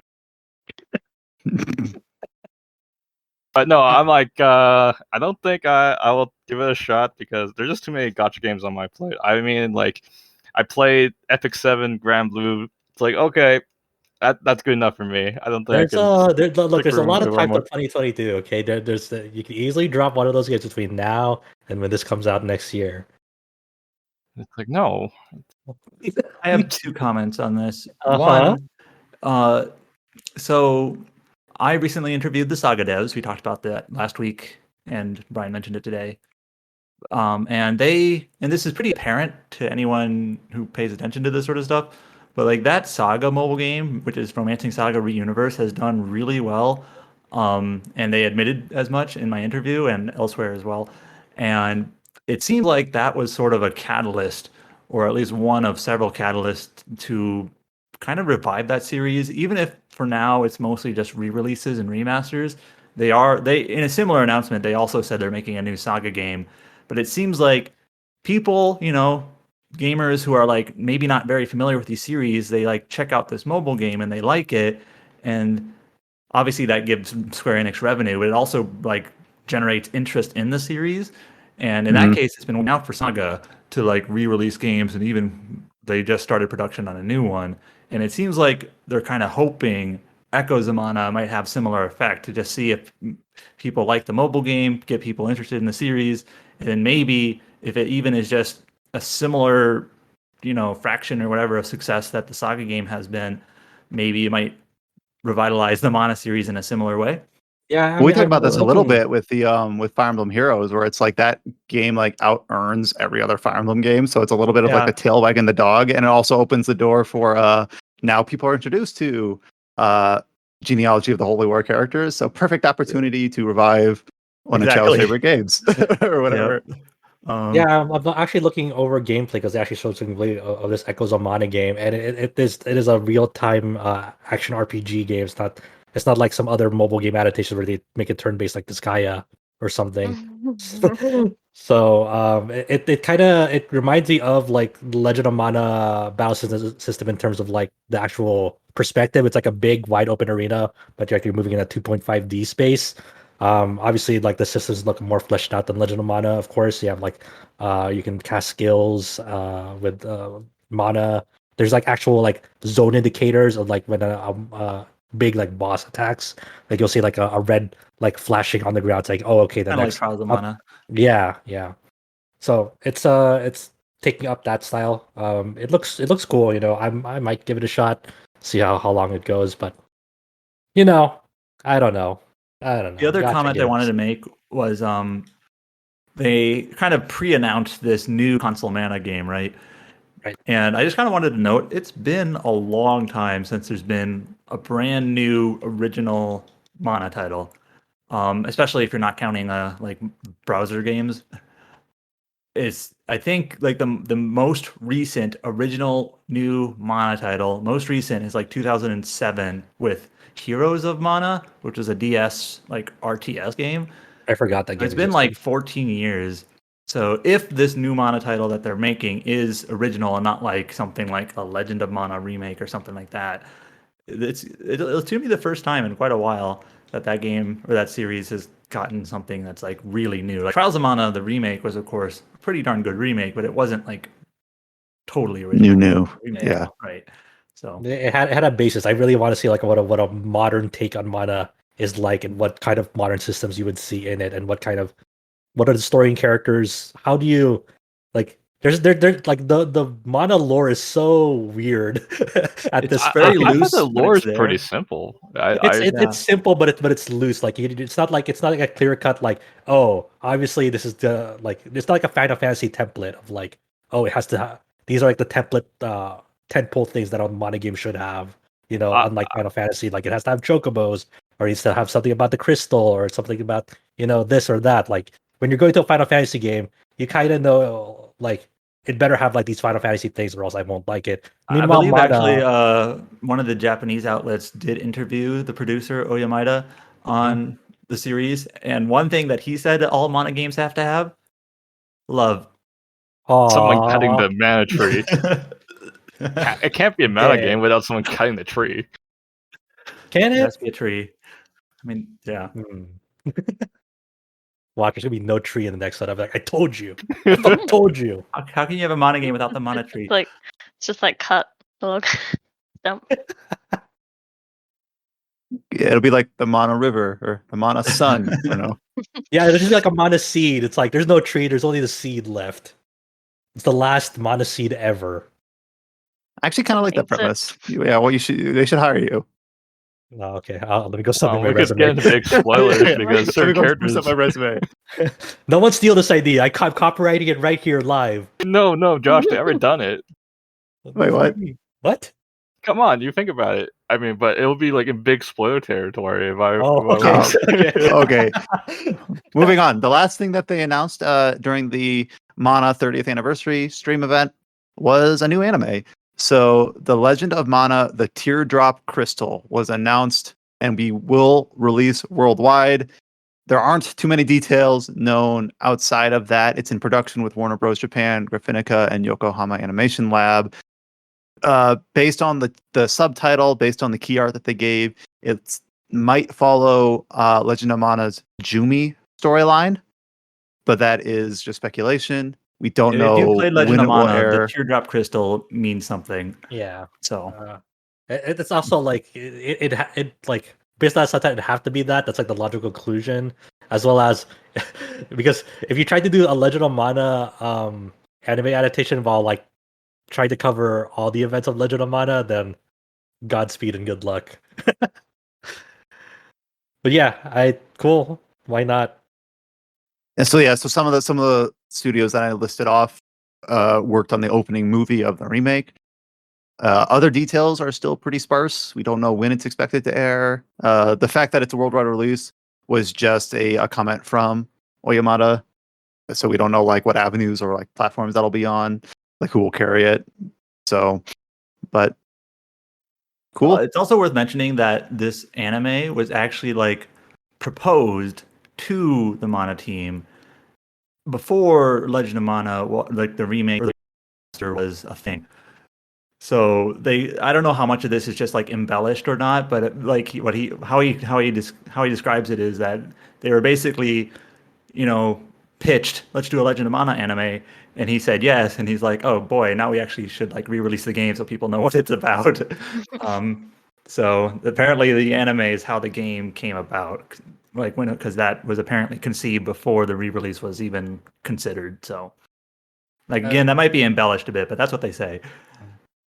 I guess before we move on as well, just one final little thing because this will be relevant in the next topic is they're gonna release a Legend of Mana remaster update, which will implement the original font to that remaster this fall. So getting that original font taking a lot of work, but fonts are going to be the original font was like a hand-drawn font and basically needs to be redone. That makes sense then. We're just squeezing the word I don't font think the into as many remaster font sentences. I don't think the remaster font is terrible. Like it's not as bad as like the Pixel remasters, but it's still it's different. It's not the same. So there's going to be people that are like not as good. But, is that font gonna so they're doing it for both English as well, or? I think they only confirmed that for Japanese, so it may not get an English version. But have to deal with all the boxes and stuff. Speaking of fonts, right? Yeah. So during the E3 week or the week after, when we already had a chance to talk about it, we spent a lot of time talking about Square Enix's very odd showing during their Presents stream, where one thing that was highly rumored going in was a remaster collection at the time. That's what we thought of Final Fantasies 1 through 6. And it turns out in many ways that was true. Only we got like a 10 to 15 second like weird clip of the Final Fantasy Pixel Remaster series, where then Alex Donaldson and a few other staff members really tried to like poke and prod and figure out what we could extract from very limited amount of data about what these Final Fantasy Pixel Remasters might look like. And then things became more intriguing when early upload or leaked upload of a more in-depth like interview session from Square Enix, a bunch of Square Enix staff about the Pixel Remaster series. A bit of weird rollout of data or info that they leaked, and then they ended up putting up publicly, but it's on like a timer, like they're eventually going to take it down. It's a 30-minute deep dive trailer, which goes through like each game and gives us a lot more look at what the combat looks like, what the sprites really look like outside. Actually, most of it is like a discussion with Sakaguchi and Uematsu, about the original versions and the games and whatnot. But yeah, it seemingly like went up early, and then they took it down, and then they reposted it. But apparently, even now, it's like it's only going to be up for a limited time. It's like, why? You've heard of limited time demo. It's now get ready for limited time video. Yeah, limited time trailers. Yeah. And before I get too deep into talking about what we saw here, we also learned through some Steam store listings that the versions of Final Fantasies 5 and 6 that are on that storefront, based on the mobile versions released in 2013-2014, will no longer be available for purchase at the end of the month, starting on July 27th. So they are shuffling away what the 3D remakes are of 3 and 4 and retitling those their own thing. They are delisting 5 and 6 to replace them with the Pixel Remasters. The Pixel Remasters will be sold individually, and the price point is not even across each game based on the store pages. I believe 1 and 2 are $12, but Final Fantasy 3 is $18. This is US dollars, which seems arbitrary, but you might argue, well, this is the first time 3 is released in this format. We've only ever gotten the global 3D remaster of it. Yeah, so on July 28th, 1, 2, and 3 are coming out all together. Not like in a bundle, but the 1, 2, and 3 are all coming out at the same time, and then subsequent months after, 4, 5, and 6 will be all released separately, not all together. 4, 5, and 6. They haven't officially announced these dates, but if you look at their like Steam database pages, which are based on information given to Steam by Square Enix, they have dates, but they're not like official. Yeah, they're not public. They did it. Maybe true. The Steam did confirm that Final Fantasy 4, 5, and 6 are all $18. It's actually up on Steam as well.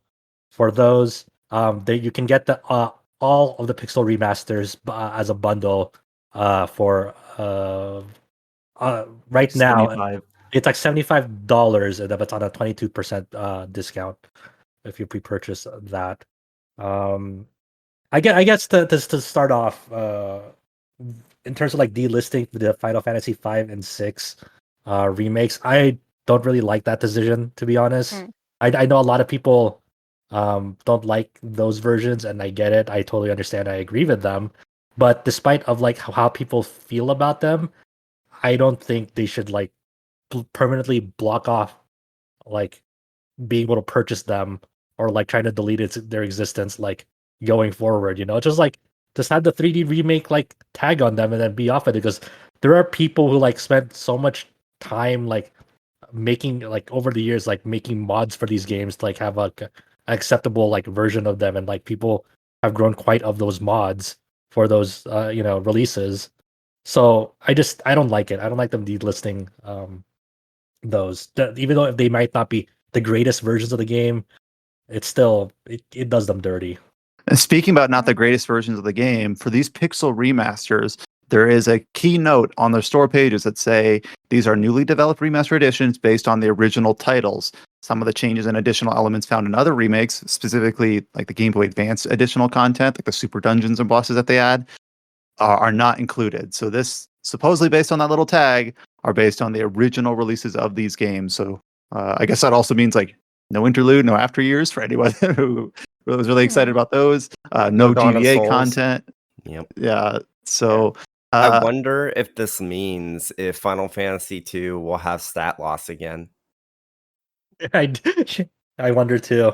I guess this also means that Final Fantasy 1 will actually have will probably have magic charges instead of MP as well. It's and also they showed off screenshots for the games, and we got a great look at the font and the UI for them.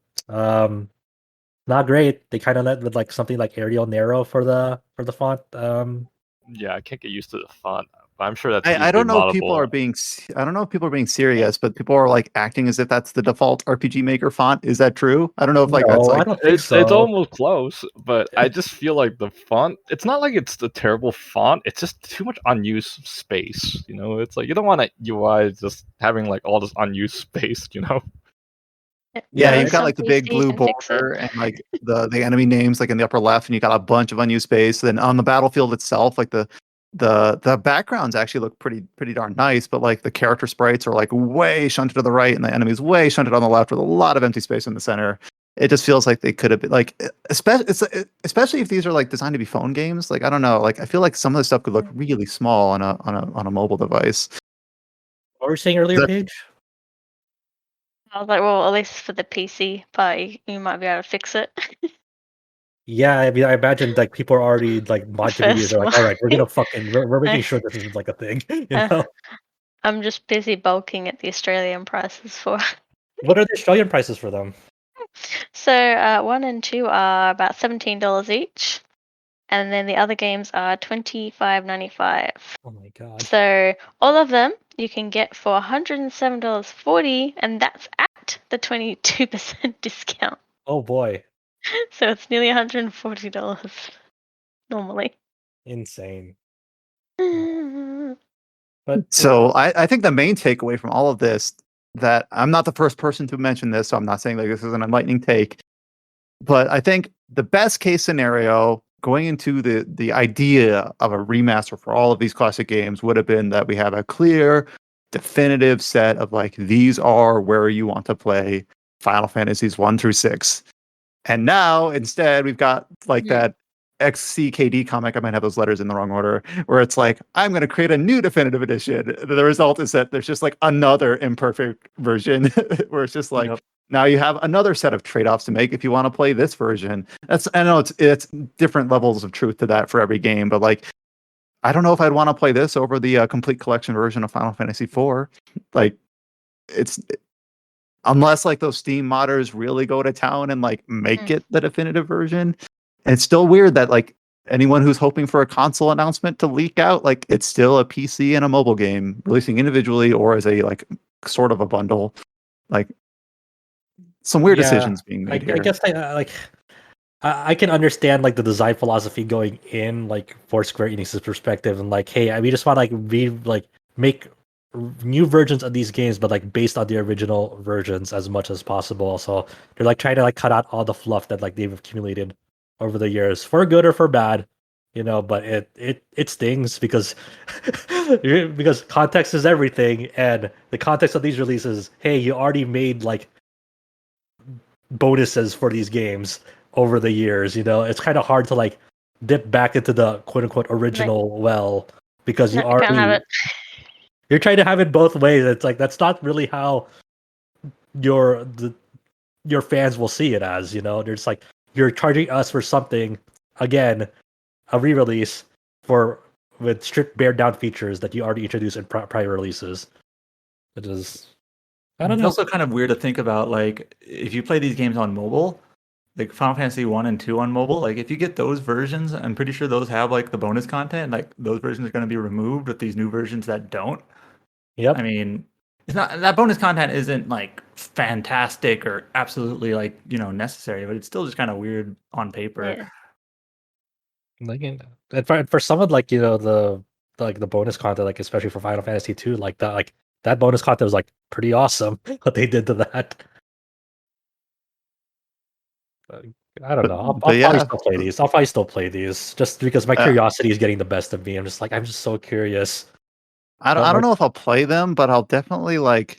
I won't even say definitely. I'll consider like just getting the bundle, just to have like access, like just for like preservation's sake. I know it's kind of weird. They might delist these down the road too. Yeah, like Square Enix has and continues with, as you can see with Final Fantasy 5 and 6, like no guarantee that it'll stay up there. So who knows? And it's still not back on Steam. Nope. Remember and then you can't get the original PC version of Dragon Quest 11 anymore. Yeah. So it's which means you got worse graphics then, yeah. Yep. Oh. But yeah, kind of a weird. This really could have been a slam dunk, and I don't know, maybe if our expectations were misaligned. So I still think that this is positive to be able to have like the original version of Final Fantasy 3 in a faithful format. Have Final Fantasy 1 and 2 available on PC, which they weren't originally. It just feels like it's still missing the potential. I know the potential was sky high, but I was hoping they'd land a little bit closer. Yeah, the one thing I'll give though is like some of the revised enemy sprites are like really cool. Like for the Lich, it's like based on like the original mono artwork for it, so to actually get the full frontal skull face on that Lich, unlike the earlier re-releases where it kind of was like more tilt shifted to the side for that sprite. So there are cool things about these re-releases, but if you're like I can't have like some imaginary scale of like this is good and this is bad and like what's the heavier of the two. It's like another compromised release and this definitive release. This is just how the series goes. Like this is totally like the precedent was set that this is how it would go and this is how it went. It's not like I have to. It's not like I don't have to like think about the Saga Frontier PS1 release versus this remastered release. So which is the better version? It's so frustrating. To mess with your order that's written up, I was going to say like we can speak of bulking at PC game prices. We can talk about that. So yeah. All right. So this is kind of an interesting announcement that I don't think I've seen any other publisher make outright before, at least not in the way that NieR America did. So at the end of the current sales, like the Steam Summer Sale was, I don't know if it's still lingering on, but NieR America announced that a lot of their prices of their PC offerings will be getting a price increase once the current sales end. This includes like games like Silver Case increasing from $10 to $20, Ys 8 increasing from $40 to $60. This is US dollars again. Yeah.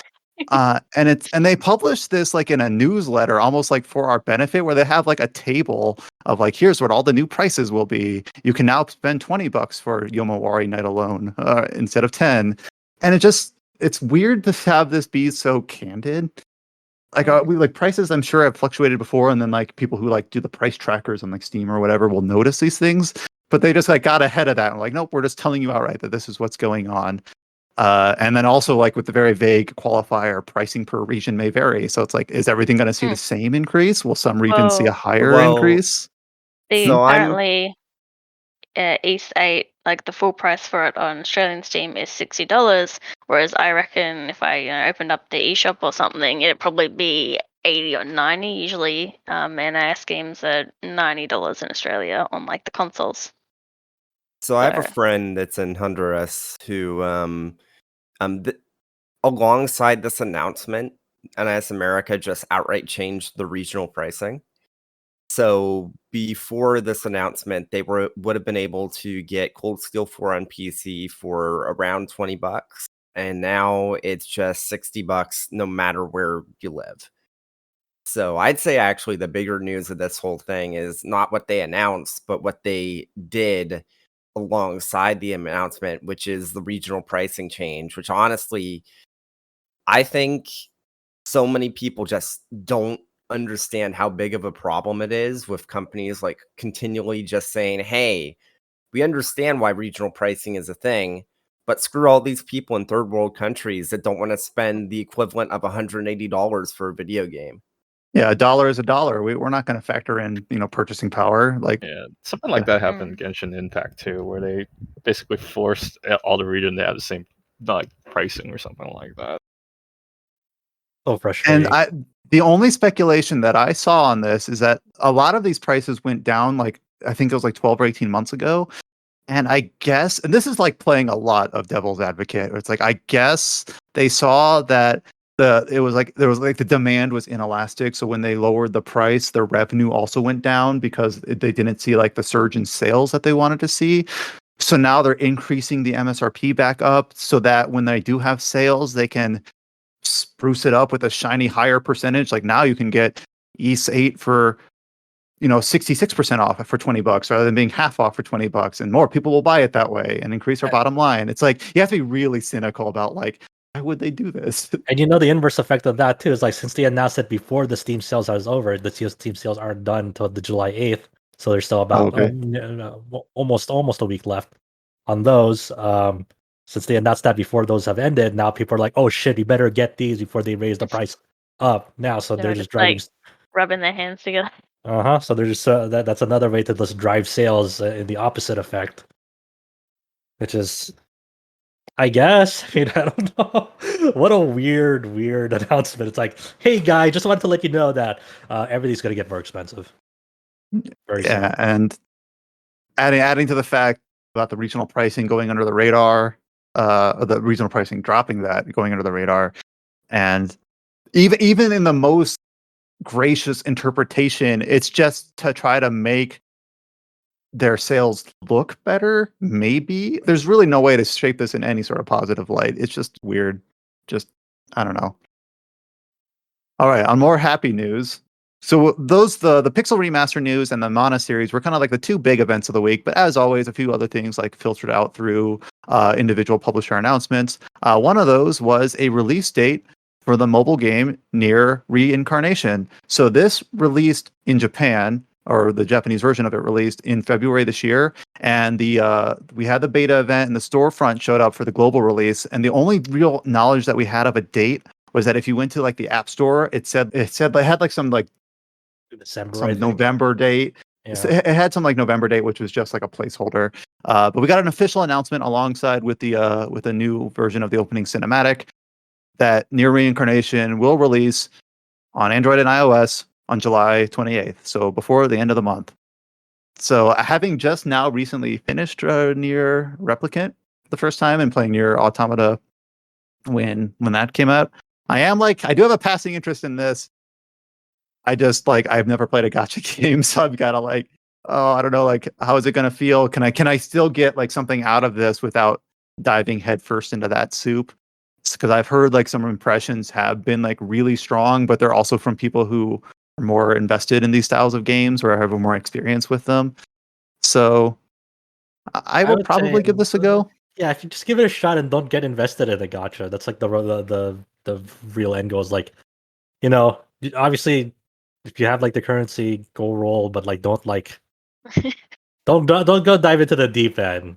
Just kind of live casino, but live with what you have and just play the game normally. Just don't so the game did meet a stated publisher goal of 300,000 pre-registrations. So everyone will start with extra gems to use in the gacha system. Oh boy! And if they get more pre-registrations, apparently that number will go up. And I just kind of also just want to try it, just more genuinely more, because it does have a more command menu based battle system and things like that, which I've always really enjoyed. Yeah. So I guess besides you and me, because I'm stupid and I'm gonna play this. Anyone else gonna give it a go? The thing with mobile games that annoys me is you just open it and that's just boom, the tutorial, and the text is I tried playing Sinner Alice and it was just the tutorial and the low level play, and I'm I just can't be bothered going through this, even when there's good collaboration events with silly characters in the Shin Megami Tensei one. It's just I don't want to do all this stuff just to get to it. Yeah, I feel that. But also, I have like this signed Sinnoh Alice original soundtrack by Okabe sitting around. So at least, I have a. if nothing else, at least mobile games give us good music. I have a signed copy of a games album, and I still haven't beaten the game. So It's like I'm their biggest fan, and I've only put like 2 hours into that. I was a giveaway, so it's not as bad. I don't know how to. This will probably do well in the West. I mean, your fan base is very very loyal.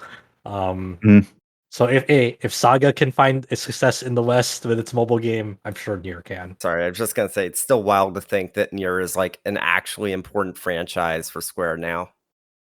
It's scary. I'll admit it. It's kind of scary. I don't like seeing things getting too mainstream. Because it's one of those things that's like, I liked it first before everyone else, and now it's changing. A bunch of hipsters here. And now it's changing to suit the needs of like everyone else. But it was my series that I liked for this. Don't leave it like this. No, I'm happy for NieR. It's okay. We've talked about this game on a lot of previous podcasts, and we also talked about it a little bit early on this podcast, but we did have even more information about the upcoming Monster Hunter Stories 2. So we kind of joked and we're a little bit like snide about how much this game has been marketed, which kind of feels weird. Like you're marketing it too much. It seems like a weird criticism.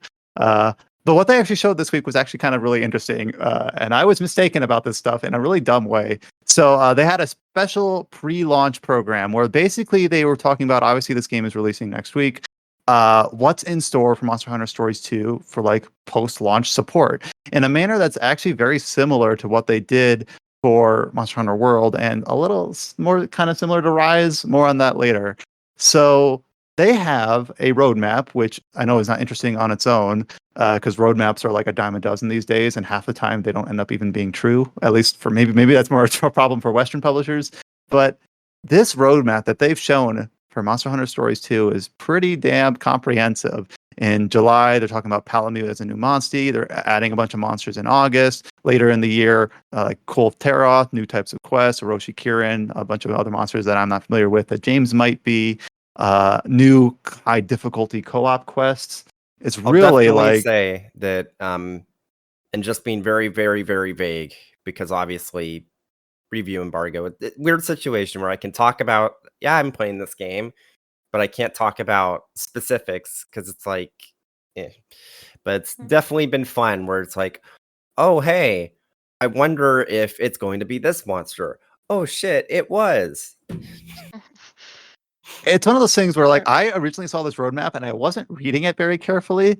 And then I saw someone mention it later. Like, damn, the Monster Hunter Stories 2 roadmap is blowing the Rise roadmap, Monster Hunter Rise, which remember released just earlier this year as like a major entry in the series. It blows it out of the water. I'm like, didn't they just show a Rise roadmap? Oh wait, that's a Stories roadmap. Like it like really tricked me into thinking that this was like for a mainline Monster Hunter game, but it's like for this RPG spinoff, they're putting this much effort into the post-launch support for it. Go ahead. Yeah, because with the co-op, that's like the more focus. They can like give people more reasons to keep playing the game beyond beating the story. And I'm assuming it'll have PvP like the first one did. So the first Monster Hunter Stories. Yeah. Yeah, you do get multiplayer. There is like you can do like PvP. That's I seem like that's what you've got to try to get people to keep playing it, and that's why I have these updates to give them extra things to do to keep a community active. It is really funny to see just how bare bones the roadmap to Rise is compared to this Stories 2 roadmap, because that roadmap was just like, so in the end of July we're gonna have another collaboration with Capcom IP and Event Quest. Then end of August, it's another collaboration with the Capcom IP and like Event Quest. It's like it's so less filled out. It's like there's so less to look forward to. Meanwhile, the Stories 2 roadmap has a very clear vision. Like, okay, in August it's going to be exactly this Kolth Teroth, and then your new monsters are going to be like Hellblade Glavenus and Bolt Reaver Estalis. And then early September, it's very clear like which monsters are coming to that. Even October, like they still have a very clear vision of like these are the Silver Rathalos and Gold Raytheon. And then Rise is like, I don't know, there's some event Oh. quest and some collab with an IP. Yeah, literally for the Right. June box, the July box, and the August box in the Rise roadmap, it says DLC and event quest. It's like, oh, okay. Well, Rise is going to be, they're making the next rank. I was going to say G-Rank, but I think they called it Master in the last thing. Well, I mean, that's not even a super great excuse considering World had like plenty of like the updates. festival, yeah. Yeah, I mean, on one hand, you don't need any additional content in Rise right now. Like, my main issues with it at launch was that it was clear that it just wasn't finished. And now with the first 2 title updates, it is finished. But the thing you got to remember is that the stuff that World did with continual support, like actual like support, like new monsters, all that sort of stuff, that was entirely new for the series. It used to be that any additional content, quote unquote, for a Monster Hunter game was already built into the game files, and literally all you were downloading were just like event quests that would give you access to those items or give you access to those monsters. It's one of those things, it stings because because they're going to a more traditional Monster Hunter pipeline after World and Iceborne. Because World and Iceborne really you really did feel like, oh, this is actually getting continually supported. It doesn't feel Iceborne specifically did a really good job. I mean, hell, didn't we give it like best ongoing like support for? Probably. Yeah, we did. Yeah. Did. I mean, I still stand by that. They did a really good job with Iceborne, making sure that there was like consistent like updates happening for the game, and it was just like really, really like good stuff. Yeah, so I mean, it's context is everything, because like it's just yes, it's a more traditional approach to it with Rise, but coming off of those games where they really switched it up, it feels more it really highlights it, I guess, as a problem now compared to back then, because you didn't have those expectations back then. But yeah, I mean, I'm really excited for Stories too. I'm definitely gonna go all in on it once it launches. I'm really excited to see like how they switched it up. They showed off footage of like the co-op quests. I actually wanted to talk about that because that was the one thing that I don't think really showed off very well. So obviously, as of right now, this is coming out on Switch and PC, and the footage was of the Switch version, correct? So like the co-op, it showed like one of the players engaging in the encounter with the monster on field, and then like they had a loading screen from the other player who then joined, and it looked really slow and cumbersome the way that it allowed 2 people to enter the same like turn-based battle arena. Lots of loading screens and really kind of awkward. It's hard to explain without watching it. It is okay. Yeah, it is really okay.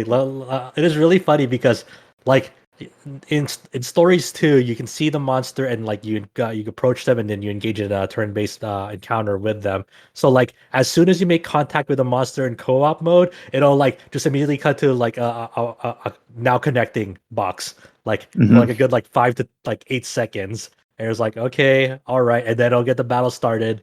And then at the other person's view who you're co-oping with, when you're engaged with a monster, you'll see like kind of like sort of like that cartoonish, like when 2 people get into a fight, like the dust cloud with like the fist in the legs kicking out. Yeah, and then so they can like enter like the battle from then on through that, like to help you out in battle. It kind of reminds me like how Atlantica Online did it. It's like that was an MMO that had turn-based battles, but like in the middle of battle, people can like join your battle with their whole party as well. I mean, that just reminds me of how Toontown Online did it, where literally you were just standing in the middle of the street throwing like pies at a freaking robot, and people can run into you and just join the party that way. Yeah, so it's kind of quaint and antique in that aspect. It really speaks to like a bygone era when they showed it off like that. I was really laughing. But hopefully, the PC side of it is hopefully a little bit quicker. I am also not really a fan of there are certain instances in Monster Hunter 2 Stories 2 battles where you get into like this clash with the monster and you have to like repeatedly tap A, like it's like a quick time event to like kind of overpower it. And then like their whole reasoning behind it's like, oh, we just wanted to like switch up the tempo of the combat, so we included Well, it was that. in the first one. I forget. My memory of the first one is so like cloudy. Like I don't even remember what's in the first one anymore. When I played the demo, I immediately started mashing when I saw it came up, but the tutorial pop up to talk to me was in the way. I'm like, I already started going for it. It's just and then I mean it looks fun to play with other people. Obviously, I hope. Are you gonna get the Switch version or the PC version, Paige? Switch for sure. I got the 3 amiibos. Oh, their of ridiculous course. price points and Yeah, well, it's nice knowing you because everyone else When are we getting PC. Steam? Yeah, when are we getting Steam amiibos? They should have got crossplay to this game. Yeah. Honestly, I would like to see crossplay between Switch and PC. I'm gonna have specific silly outfits that you guys won't. So yeah, you're right. Oh, I'm sure they're still in the PC files somewhere. Someone will make them on. Although, oh, look at this buzz. yeah, I guess at least with the PC, maybe there'd be a mod to like make Navira shut up. Nude mods. Here we go. Oh As my is expected. No. Well, we know what Brian's gonna go to for the PC version. But Hey, Brian, Naviro's already nude. Yeah.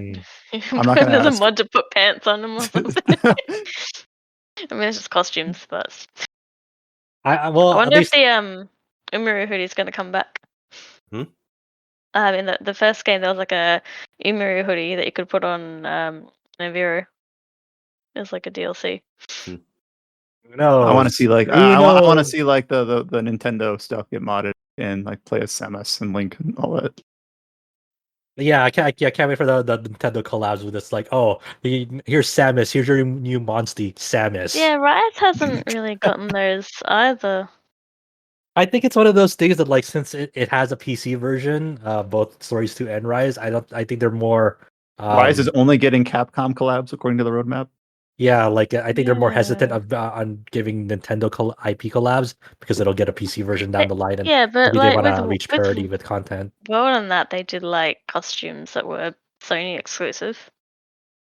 That is true, and some of that stuff was like the Horizon Zero Dawn costumes that ended up games on PC now, but they're still not on the PC version of World. Yeah, it's kind of ironic because that is funny. Yeah. I forgot about that, to be honest. All right, here's another trailer that I want to talk about for a very different game.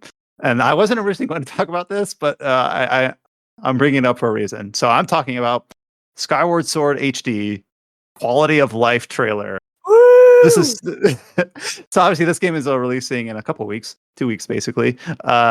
And Skyward Sword, a lot of the bugbears with that game are well documented, well known, and well worn. And this trailer is addressing some of those concerns about you can increase the text speed. You can have Fee only pop out. Is it Fee or Fi? Only pop out when you want her to.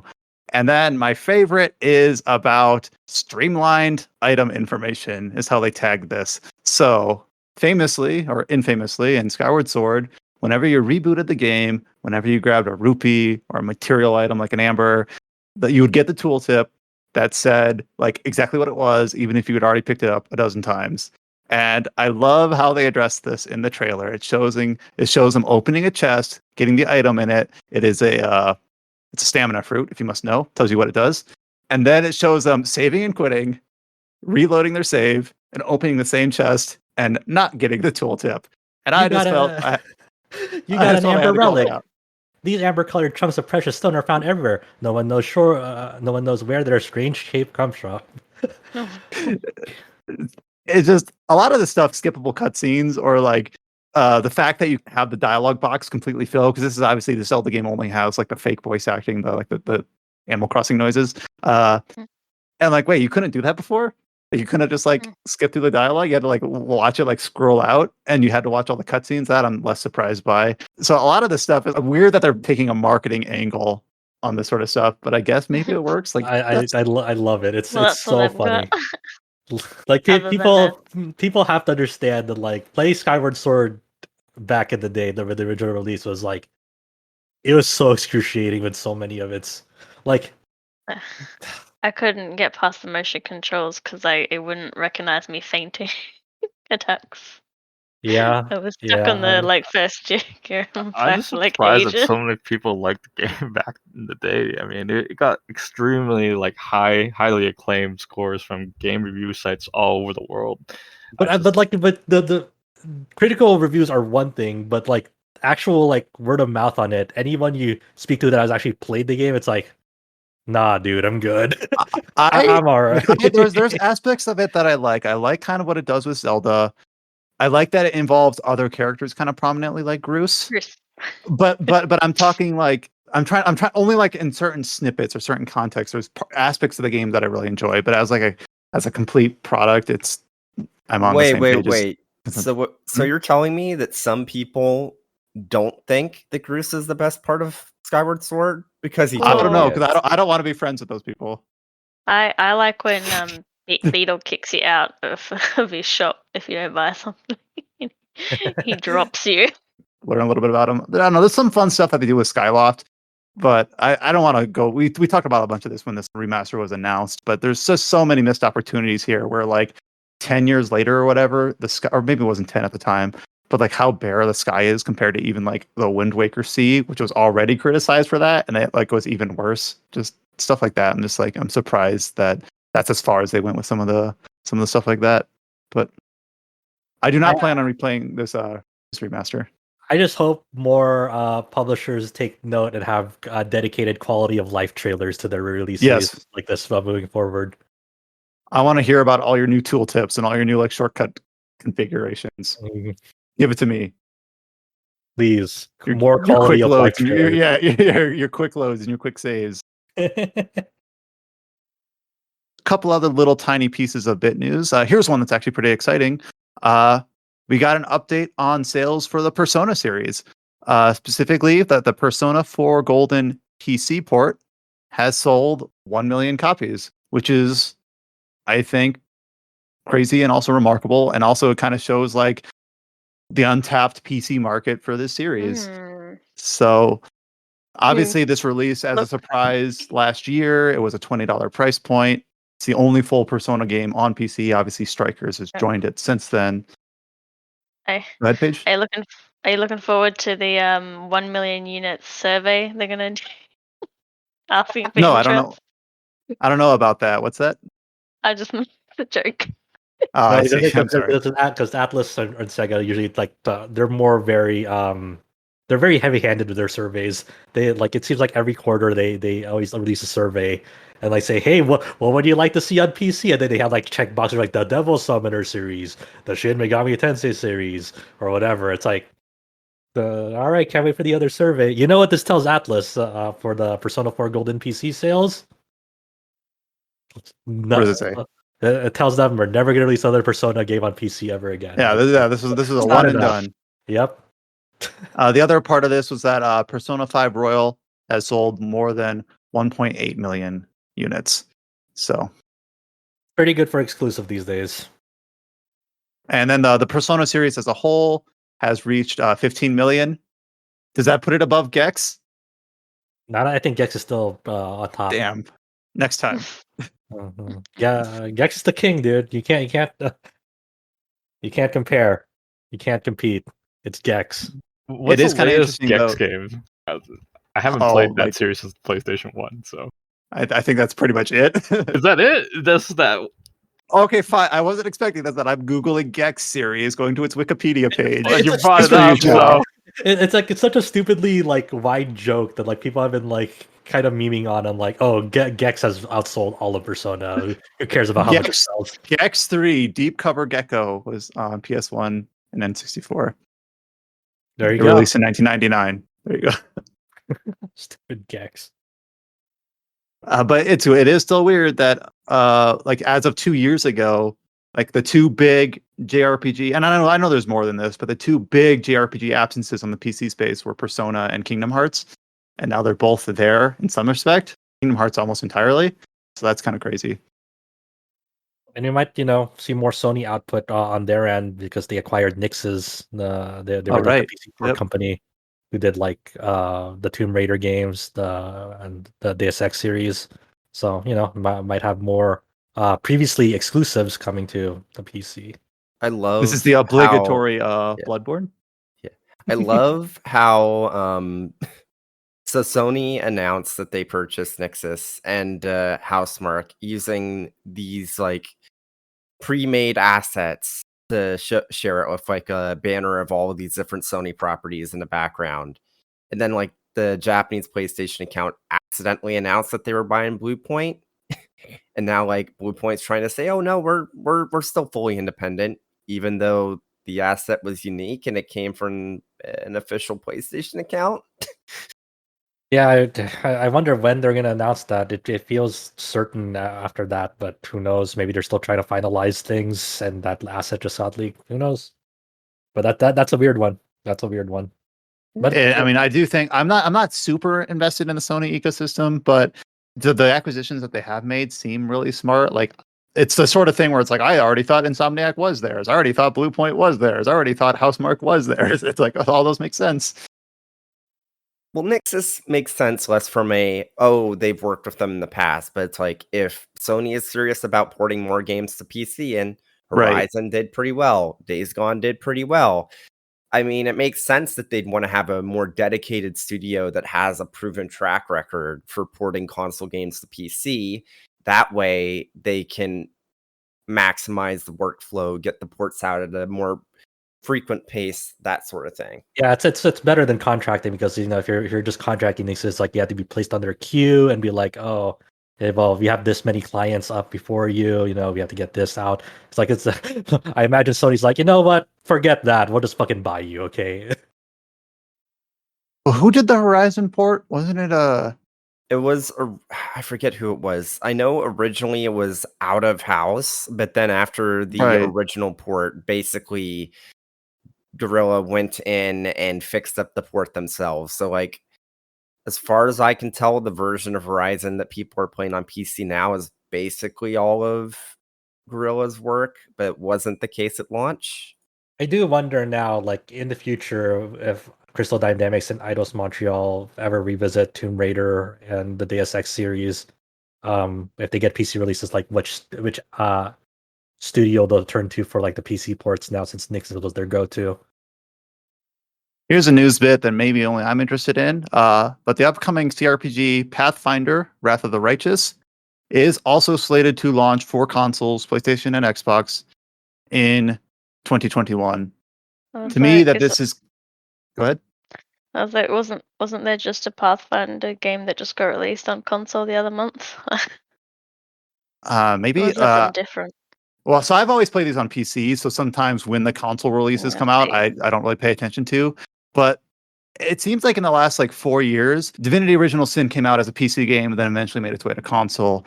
Pathfinder Kingmaker was a PC game and eventually made its way to console. Pillars of Eternity 2, Deadfire was a PC game and eventually made its way to console. So Wrath of the Righteous is still launching on PC first, but they've said it'll also release on console the same year. So kind of bringing it a little bit more in line. So I guess it says that they're seeing enough sales from the console versions of these games, especially now that these games are getting turn-based modes at launch, which usually those have been modded or added in later, which might make it more conducive to the console controls, where the real-time system is a little bit unwieldy. So always good to see more people, in this case, it's not like a region or it's a different platform, but kind of going the other way, going from PC to consoles. But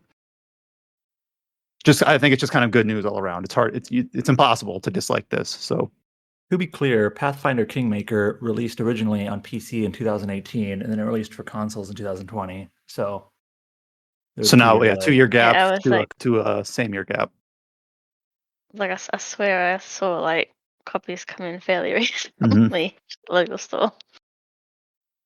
Well, Pathfinder Kingmaker, the turn-based mode was originally on mod. That I don't know if they worked with the modder or they did it independently of the modder, but they ended up basically adopting a turn-based mode on their own, which is what Wrath of the Righteous is launching with, which was highly regarded with the original game. So the game is coming out September 2nd for PC, and then sometime also this year for consoles. And here's another game that we haven't really talked about on the podcast much, but we did bring it up at least once, and I wanted to follow up on it, and that is Magic Legends. This was a Perfect World Entertainment MMO based on the Magic that whole lore and universe that I was tangentially interested in for a very short time until I think Josh read some of the gameplay designs around it, where you actually like had to buy basically booster packs. They tried to like digitize the idea of buying like a booster pack of cards, where like the skills and their strength and effectiveness were basically gotcha. It was basically it sounded bizarre. Yeah, and maybe if it was like carefully constructed, that could have worked, but it was not. And it turns out that Magic Legends will shut down on October 31st. It will never have gotten the chance to leave open beta.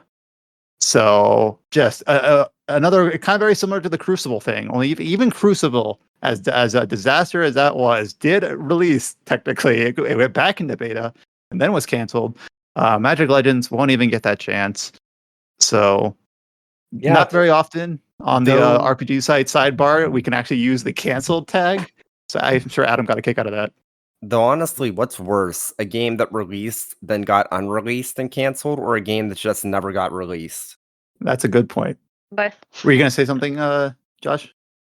No, I'm just saying yeah, we don't really see like this type of cancellations out on the open so often, like it's just one of those weird, bizarre things that I guess it's kind of admirable that they're kind of just putting it dead on arrival. It's like instead of like putting this out in the open and then people spend how much money into whatever weird monetization scheme they're buying into, but with the structures that they've built, they're just like, you know what, we've heard it loud and clear from our community. This was like a mistake from the get-go. We're sorry. And they are refunding any money that was spent in the beta. Yeah, so that is at least commendable. So the FAQ that they released alongside this cancellation announcement is like pretty interesting. It's like, will it still be released on consoles and Steam? No, it will not release on Xbox, PlayStation, or Steam. It's like, yes, canceled means canceled. And then obviously they talk about the refunds, and they are also being refunded if you purchase through Epic Game Store. The servers are shutting down on October 31st. So, and you can't, the in-game store is already disabled. So I'm not a big Magic head, and I don't know many people that are. But it feels like one of those IPs that's ripe for a good video game. That I'd love to have like a video game entrance. Like, all right, I want to know a little bit more about this world. That's part of the reason I think I was interested in the idea of a big MMO for this in the first place, like as an entry point. Like, I want to learn more about this world that's been going on for decades, maybe not decades, but several years. But nope, this won't be the chance to do that either. So maybe next time. And that is all I had listed for this podcast. So somehow we managed to cover all the available topics before hitting the 3-hour mark. It's been a while since we've been able to do that. Yeah, we finally have a short podcast for once. Yeah, we have a short podcast at 2 hours. Yeah, our short podcast. This is short for us. So it's probably like 6 a.m. for Paige. So sorry for strong arming you into this. But no, it was really cool to have you on, and obviously we'd love to have you anytime, even though I know that the time zone might make it difficult. This depends if I have work or not. All right, so we'll look forward to that. Obviously, all the news that we talked about on this podcast is up on the site. All the features that we talked about last week are still up on the site. You can follow us on Twitter, twitter.com/RPG site. We also are on YouTube and Facebook and Instagram. I'm sure if you search RPG site, you can find us. We do have a Discord channel, discord.com/RPG site. And then, of course, our main website, rpgsite.net. So thank you for listening. Thank you for reading. And then hopefully with a little more videos going out. Thank you for watching. Thank you, James, for kind of spearheading that front. Until next time, take care, stay safe. We'll talk to you then.